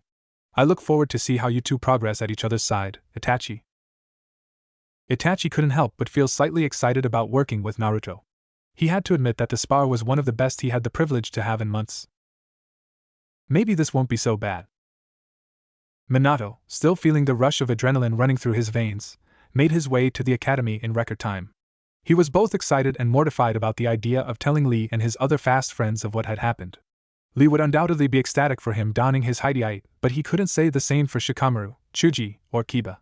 Shikamaru would be compelled by his Naramind to find out everything he can to explain why he had even bothered to show up the first day if he was simply going straight into the genin test. Kiba, being a male in Izuka, would probably react with anger, frustration, or the like when he explains. Chuji, he really didn't know how he'd react. Out of the three, Chuji, he felt, would react neutrally. So really, all he had to worry was not anger Kiba too much, elsewise he would make a rival, and sate as much of Shikamaru's curiosity before he brought what he found out to his father. He knew that Shikaka would probably ask his son to bring him to the Nara compound one day, if only to get to know him. Meaning a not-so-subtle interrogation. There was also the risk of making enemies/rivals once other kids found out his new standing. Say like that Hyuga he had seen talking down to Lee when they first met. Or basically to anyone who had a superiority complex. Life was not going to be easy these next few years. When the academy came into view, he heard the bell ring throughout the halls that insinuated the fact that classes were over for the day. He waited with trepidation by the gates, hoping to catch his friends before they all left for their homes. Lee, being the quickster he was the first person to come out of the academy, and caught sight of Minato almost immediately. Naruto! The green-clad boy exclaimed, my youthful friend, how was your test? Are you all right? Do you need medical attention? Minato smiled warmly at his friend, happy that he had made such a wonderful friend. I'm fine, Lee, he said happily. I passed. See, look. He tapped the medal on his headband and grinned happily. It really was nice to have the headband on his forehead again. He couldn't deny he felt a little naked without it. Wow! Amazing, Naruto! Lee exclaimed ecstatic for his friend. I will train 20 times harder to catch up to you, Naruto. He finished with visible fires in his eyes that Minato simply could not explain. Hey, Naruto! Another voice broke their conversation. Turning to see behind his slightly taller friend, Minato saw Kiba, Chuji, and Shikamaru walking toward them, though Kiba was slightly jogging to meet up with the duo first. Why weren't you here at class today? He asked, noticing something was different about the blonde, but simply couldn't place what. While Chuji was devouring the contents of a potato chip bag, Shikamaru narrowed his eyes at the headband he wore on his forehead. Naruto, is that your hideout? He asked, his interest piqued. Minato took in a small breath, knowing that this was the confrontation he was dreading. Yeah, he said in a less happy-go-lucky attitude that most were used to. I've actually been training for years and sensei thought I should take the test, even though Hokage wanted me to stay in the academy for a few years. Wait, so you're already a genin? Kiba exclaimed, calling forth a small crowd to wonder who made genin just after the academy started rather than when it ended months ago. Minato internally groaned. He did not want everyone to know.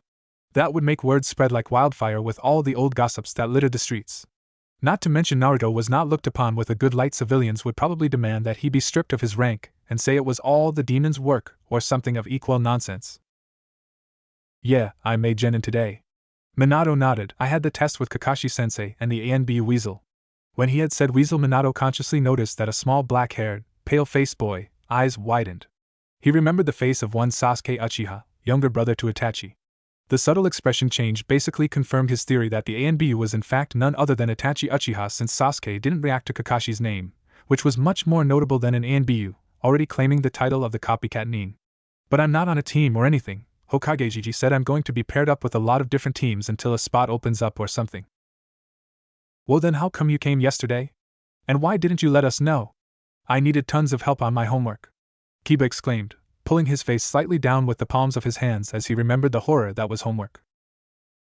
Sorry, Kiba, Shikamaru, Chuji. Minato said honestly. I didn't think I would be tested, and I wasn't really sure how to tell you guys. Shikamaru looked thoughtful before he spoke up. Ma, so troublesome. You barely knew us a day, it's not like we expect you to tell us everything about you. Yeah, Chuji said through bites of his chips. It's cool, Munch, that you made, Munch, genin though. Minato smiled happily at the two's proclamation. He couldn't help but feel happy for his friends, they had such wonderful sons, after all. Yeah, I guess we can't expect you to tell us everything. Kiba lamented. But you have to help me with my homework. I can't fail. Mom will skin me if I do, he exclaimed, a visible shudder running down his body as he thought of the pain his mother would bring upon him if he was at the bottom of his class. Minato laughed wholeheartedly, remembering how vindictive some could be when it came to certain things. His laughter was joined in by his other friends, and eventually the group of people that had not so subtly gathered around had slightly departed, losing interest with their conversation. Sasuke, a pink-haired girl, and another blonde he recognized as Ino, had stayed a little longer, but went on their way shortly after the rest. I just wanted to let you guys know, and I'll definitely help you guys if you need it. We'll become the greatest shinobi Konoha has ever seen, Minato exclaimed confidently. The four in front of him grinned at his confidence, and couldn't help but believe they would, one day, become great shinobi in their own right. Shikamaru was still looking a bit curious to know more about the circumstances of his training, and just who was his sensei since he had not mentioned it earlier. I have to get home, Shikamaru said to his friends. Toussaint is probably wondering what's taking me so long. He wanted me to train in the clan techniques today and I want to miss Kasen before she forces food down my throat. Troublesome women, he said, muttering the last part. I should get home too, Kiba said. Kasen wants me to help with the pups today. I won't get my partner for a few more years, but I can learn how to really take care of him when I do. With that said, Kiba took to running home. I'll see you guys tomorrow. Naruto, come by my house sometime. I'll make sure to let you in. Bye, the four remaining people said to the Inuzuka. I have to get home too, Chuji said, crushing the now empty potato chip bag with his hands. I have to help Kachan with stuff and get my homework done before dinner. Bye, Naruto, Shika, Lee. Goodbye, my youthful friend, Lee exclaimed happily. Later, you guys, Shikamaru mumbled before leaving too. So, Lee, Minato began. Want to go train? Getting another visible fire in the green-clad boy's eyes, he said, Yash? Let us go, before running toward their usual training ground with a trail of dust in his wake. Minato laughed before chasing after his friend. At least he didn't lose any friends today. Sasuke walked home, avoiding a certain pink-haired girl and blonde blue-eyed girl as best as he could. Only 2 days and there was already a steadily growing fan club in his name. His brother Itachi had told him of the possibility of having a fan club during his academy years.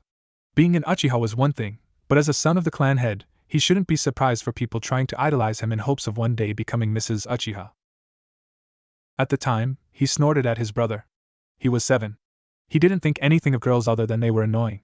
A fan club? That was just plain stupid. But once again, his brother had been proven right. He would be frustrated had he not been used to it. After so many years of being proven wrong by his brother, he should have already come to realize that everything he said should be considered truth.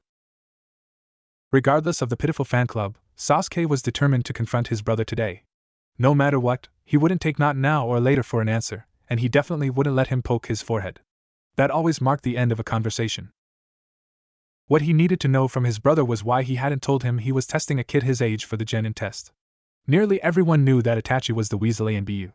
When Itachi had come home with the news, his father had practically screamed it to the heavens, no doubt proud of his son's accomplishment. Sasuke could never get that kind of acknowledgement from his father. No matter how hard he tried, or how hard he trained, he was just not at Itachi's level. He knew, if he didn't activate the Sharingan soon, he would forever remain in his brother's shadow and simply be the younger disappointing son of Fugaku Uchiha. No doubt useless in his father's eyes. Now that there was another boy the same age as him that isn't even a part of a clan, made genin his father would be even more disappointed with him. He needed Itachi to train him personally if he was ever going to make his dad proud of him. He needed to do something to show his father that he was worth something. With a determined intake of breath, Sasuke made his way into his home. "I'm home," he said softly, knowing that only his mother would answer him, and that was only if she wasn't busy with something. "Welcome home, little brother." Itachi's voice came in. He half expected his brother to still be in his ANBU uniform, donning his mask and all. Instead, Itachi stood in front of him wearing normal shinobi attire. Without the uniform, he looked so much more approachable, and it brought another spark of determination in Sasuke. "Nisan," he said with a small nod. "Can you please teach me today? I need to get better if I'm going to graduate early." He finished. The only change in expression was Itachi slightly widening his eyes. "Why do you want to graduate early?" he asked, curious. "Because you know a clanless boy made genin today. I have to be better. I have to be the best. Rookie of the year means nothing if I graduate early and become a better genin than that dope is." Itachi looked down at his brother, slightly disheartened by his younger brother's reasons. Because their father had pushed him, Sasuke was forced to always play catch-up and be compared to him, who had graduated at 7, and made Chunin and ANBU not long after. Still, he had hoped to stop Sasuke from wanting their father's approval. It wasn't something they needed. Their father was not the same man he remembered years ago. The man wasn't even a shadow of the man he once was, constantly pushing him into things he didn't want. Into things he could never take back. "Sasuke," Itachi began, "don't speak so ill of others. He has trained harshly for years while you have not." "Because you and father never trained me," the young boy nearly screamed. "Train me. I need to get better." Shaking his head, Itachi poked 2 of his fingers on Sasuke's forehead. "Maybe another time, little brother. I need to go to the Hokage." Without another word, Itachi brushed aside his brother and exited the head house, leaving a frustrated Sasuke in his wake. No matter what he did, Itachi would always brush him off. His father didn't even bother with him. With a huff, Sasuke left the house and ran to the clan training ground, determined to get better on his own if no one was going to help him. He had done it since he was little, and he could continue to do so. He proved them all wrong. He'd be the best shinobi Konoha would ever see. Better than the Yondaime. Better than his brother. Better than the blonde dobe who graduated. He'd make sure of it. "I take it Fugaku-sen did not take well to the news," Sarutobi stated grimly after he asked Itachi to take down the henge that hid his darkening bruises. Itachi didn't need to nod or shake his head in reply. The answer was clear on his face and body. When he had arrived home to tell his father, as per his order, about his new assignment and his dropping of ANBU status, he had taken the news badly. Fugaku was, simply put, furious with the news, demanding that he go back to the Hokage and refuse the assignment, and retake his rank in ANBU. He knew he was well on his way to being captain. A few more missions and the position would undoubtedly be given to him. For Itachi to give it up to train with a child brought his blood pressure levels to new heights. In his anger, he had beaten Itachi as he usually had. Nothing permanent, nothing too painful, just a reminder of just who he was, Fugaku's son. Anything he said went. He said to jump, Itachi would have to ask how high. "You will see a medic mean to heal those," the Hokage commanded softly. Now you know everything that is to be done, yes? Yes, Hokage-sama. I will be partnered with Naruto Uzumaki until such a time comes when he will be ready for the Chunin exams. I will observe all his D-rank missions, and accompany him on every C-rank from then on. I am to train with Naruto each day save the time when we are on missions. Yes, Sarutobi said with a small smile. He hoped that together, the two boys would become more open, and help each other heal the scars that had regretfully marred their skin. You are also to check on his living quarters ever so often. He is young and living alone and will most probably need a bit of help with certain things. Nodding, Itachi said, Of course, Hokage-sama. Good. Hiruzen smiled a grandfatherly smile. You begin training and if you'd like, D-ranks tomorrow. This is Naruto's address, he said, passing him a slip of paper which Itachi looked at before pocketing it. I will meet him today to let him know of what is to happen from now on, Itachi said, nodding to his Hokage. Am I dismissed, Hokage-sama? You are dismissed, Itachi. I look forward to seeing how this partnership goes, he said honestly. Nodding once more, Itachi made his way to leave, but not before thinking, Me too, Hokage-sama. I look forward to it too. We will not allow this to stand, Hokage. Slightly different statements were exclaimed continuously over the past few hours after Hiruzen Sarutobi had called for a council meeting as per the request of his 3 advisors.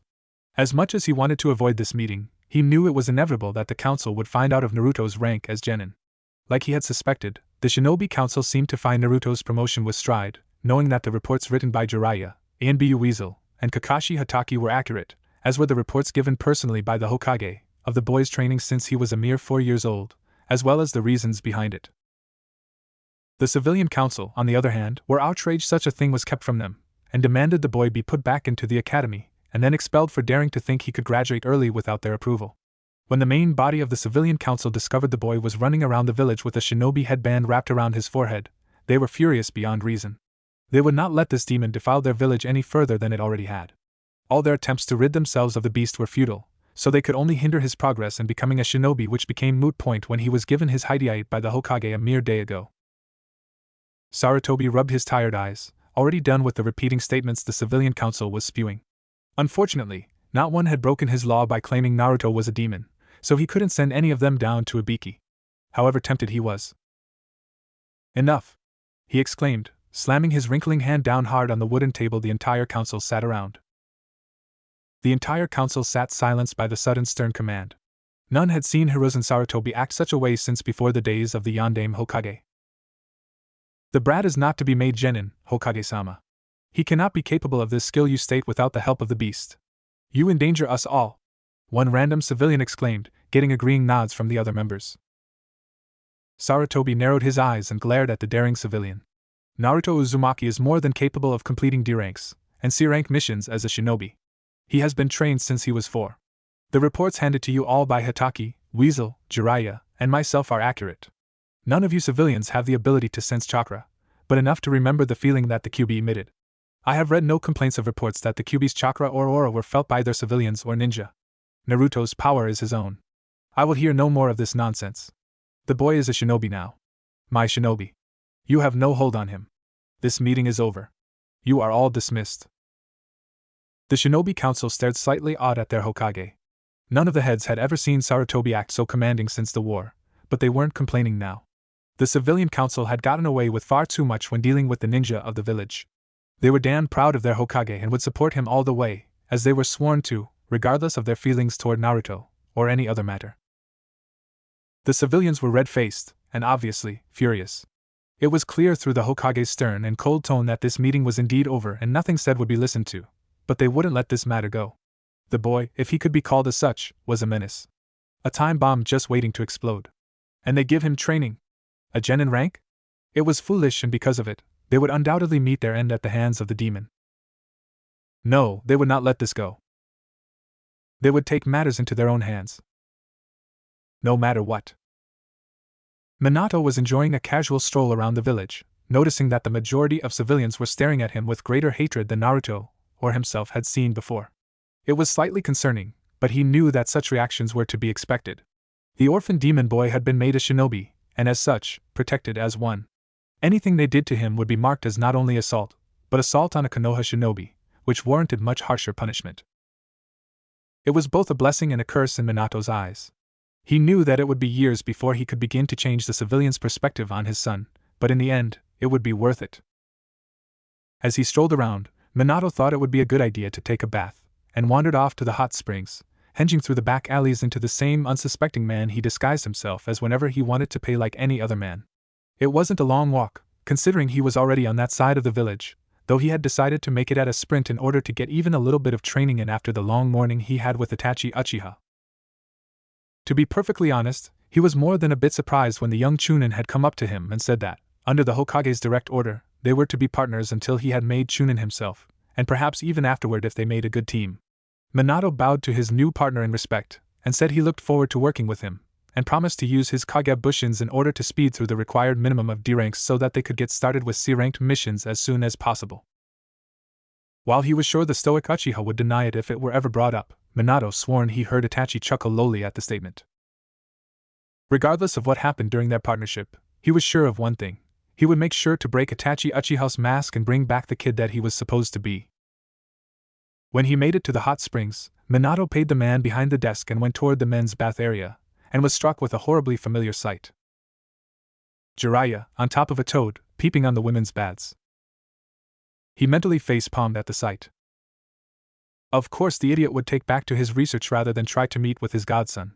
Like he always had, Jiraiya ran away from his problems, hoping they would leave him alone. The same could easily be said about Tsunade, but she wasn't anywhere near Konoha, so he couldn't do much about her at the time being. He could do a hell of a lot to Jiraiya now, though. Castrating the bastard was the first thing that came to mind. With a soft plume of smoke, Minato expelled his henge and walked up to the toad as Jiraiya giggled pervertedly while writing down some things in his notebook. "Get back to Pa," he whispered to the toad's ears so that Jiraiya wouldn't hear or notice him. "I need to talk to my godfather alone." The toad, whose name he couldn't place for the life of him, stared at Minato with wide eyes. From the look of shock on his face, it was clear he had noticed Naruto look scarily similar to Minato, and with a soft plume of smoke, dispelled back to the other toads, undoubtedly gone to tell Pa and Obunta of what he had seen. Jiraiya was in the middle of writing something down and fell ungracefully down to the hard stone floor flat on his face.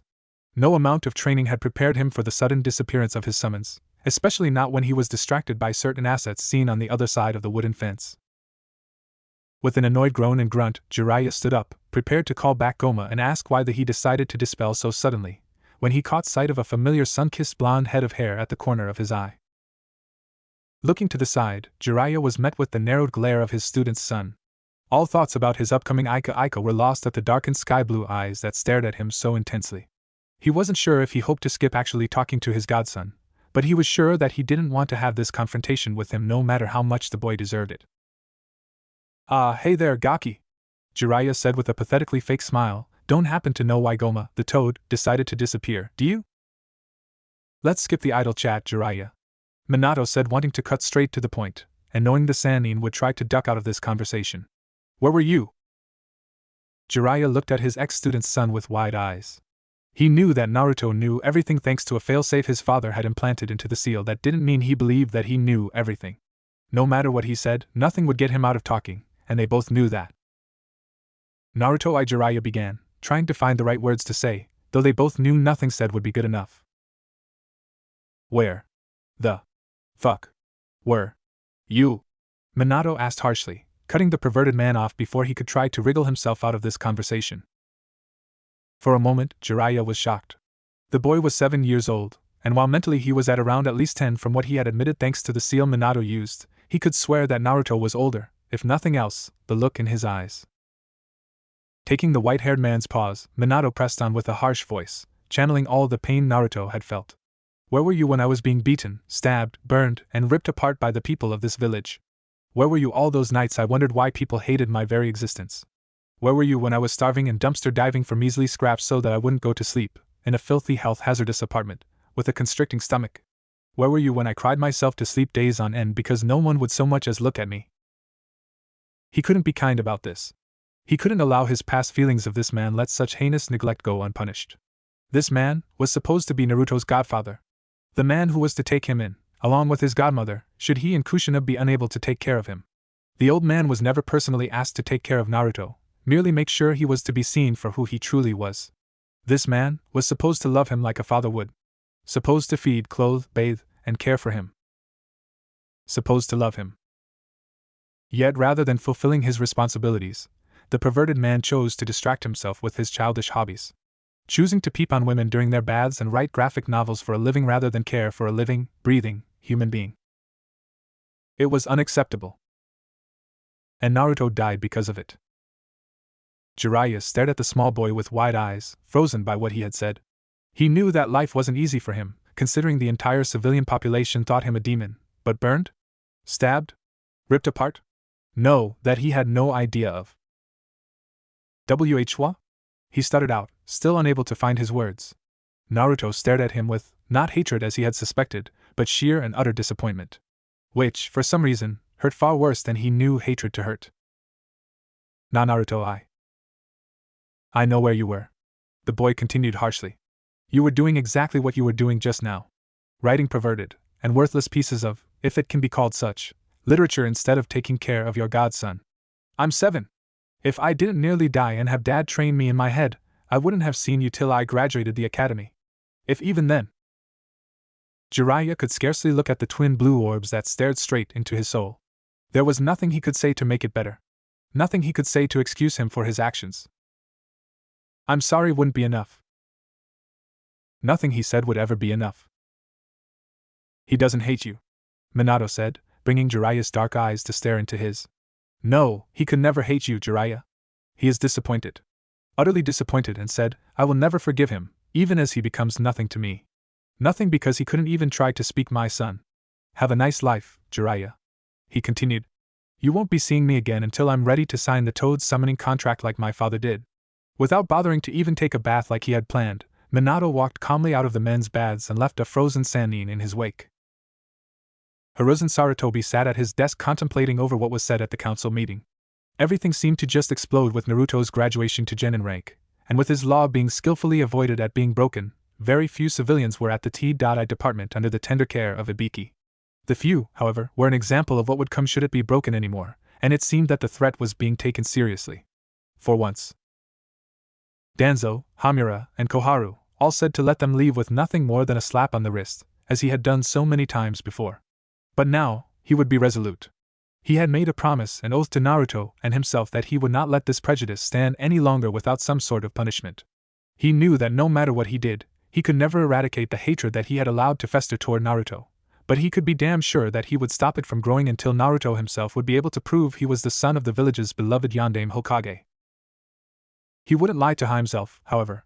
He knew that the glares the civilian council had leveled him would not be the last they would do. There was an unspoken promise in their glares, a promise that would undoubtedly harm Naruto in some way.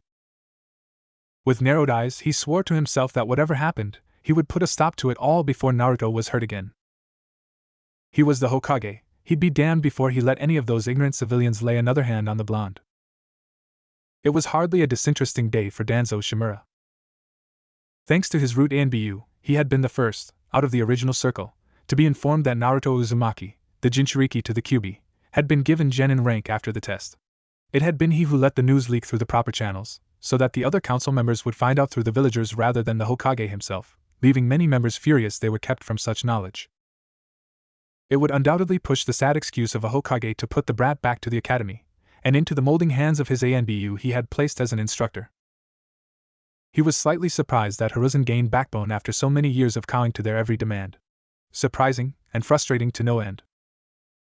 Because of his sudden commanding demeanor, he had to throw away the plans he had set for the Uzumaki, and write up entirely new ones. Though, now that the boy was a shinobi, it would be slightly easier to bring him into his hold, considering he was to be partnered with the Uchiha prodigy. It was a damn near perfect setup. What better way to kill two birds with one stone when said birds were a package deal? You will bring the boy to me. Unharmed. Danzo commanded one of his roots stationed at the door. The white-masked Anbu merely bowed in acceptance and disappeared into the shadows while Danzo sat in his chair, reading through numerous paperwork and reports with the speedy eidetic memory capability of the Sharingan. His plan would succeed. And he'd have both the Uchiha and Uzumaki as his weapons. Is this an accurate report? A low, deep voice demanded from a diminutive boy that kneeled in front of him. Yes, it is accurate. The boy managed to whisper out. The man looked at the report in his hands, and read through the detailed description. The news was something of great interest. After all, he was set to go to Konoha soon enough. What's to say he wouldn't come back without a little blonde, blue-eyed souvenir? At that thought, the man crackled a menacing laugh that shook the poor boy in front of him deeply. Whatever his master was planning after reading through his report, it would certainly not fare well for whoever else was involved. He desperately hoped he wasn't one of those poor sods involved. Minato took a long time walking back to his apartment. He didn't pay attention to those around him, though he vaguely remembered a surprised face of one Shikamaru Nara as he passed the academy. He figured that would bite him in the butt later on, but for now, he just wanted to go home and sleep. A part of him screamed to run back to Jiraiya and explain everything to him, but he couldn't. Not to himself, and not to Naruto. He just couldn't. With a calming intake of breath, Minato walked into his apartment and began to write in his journal. Everything he had done and what had happened the past few days jotted down in detail with a slightly mechanical hand. As he wrote about Itachi Uchiha, he felt as though he were missing something. Uchiha, his mind repeated. The sudden attack of images from the battle between he and the QB suddenly sprung to his mind. Uchiha. The Sharingan. He wanted to curse and scream at himself for forgetting something so vital. Uchiha. Madara Uchiha. The man he saw who was behind the attack on Konoha. The one who was controlling the QB. The man who had killed his wife, destroyed his life, and through that, killed his son. A man who was supposed to have been dead for decades. There was only one thing that ran through Minato's mind that summed up every possible outcome of this knowledge. Shit. When morning came, Minato woke up with a groan. He needed to do something about Madara Uchiha, and do something fast. He could easily tell Hiruzen the truth behind the night of the QB attack, but he definitely had to tread carefully over the subject. Anything he said would have countless ripples, ones that were unpredictable and could very well lead to war in a worst-case situation. Kami, he hated politics. It was never simple. He couldn't just say they needed to kill Madara right now, because then that would more than likely lead to war, and have Madara enact plans he undoubtedly had laid out before him, early on a village that was grossly unprepared for anything of the sort. More than that, there were ripples for every little decision made. One word, and a person could go out and set things in motion that could very easily affect the world for decades to come. It was far more complicated now that he was in the body of a 7-year-old. Why couldn't it be simple? He couldn't influence decisions directly as he once could, only inform those in authority like Hiruzen of the threat. After that, it was very possible that he would be left in the dark of any plans he would make until he was deemed a shinobi on a need-to-know rank. Which probably wouldn't happen for at least another 5 years.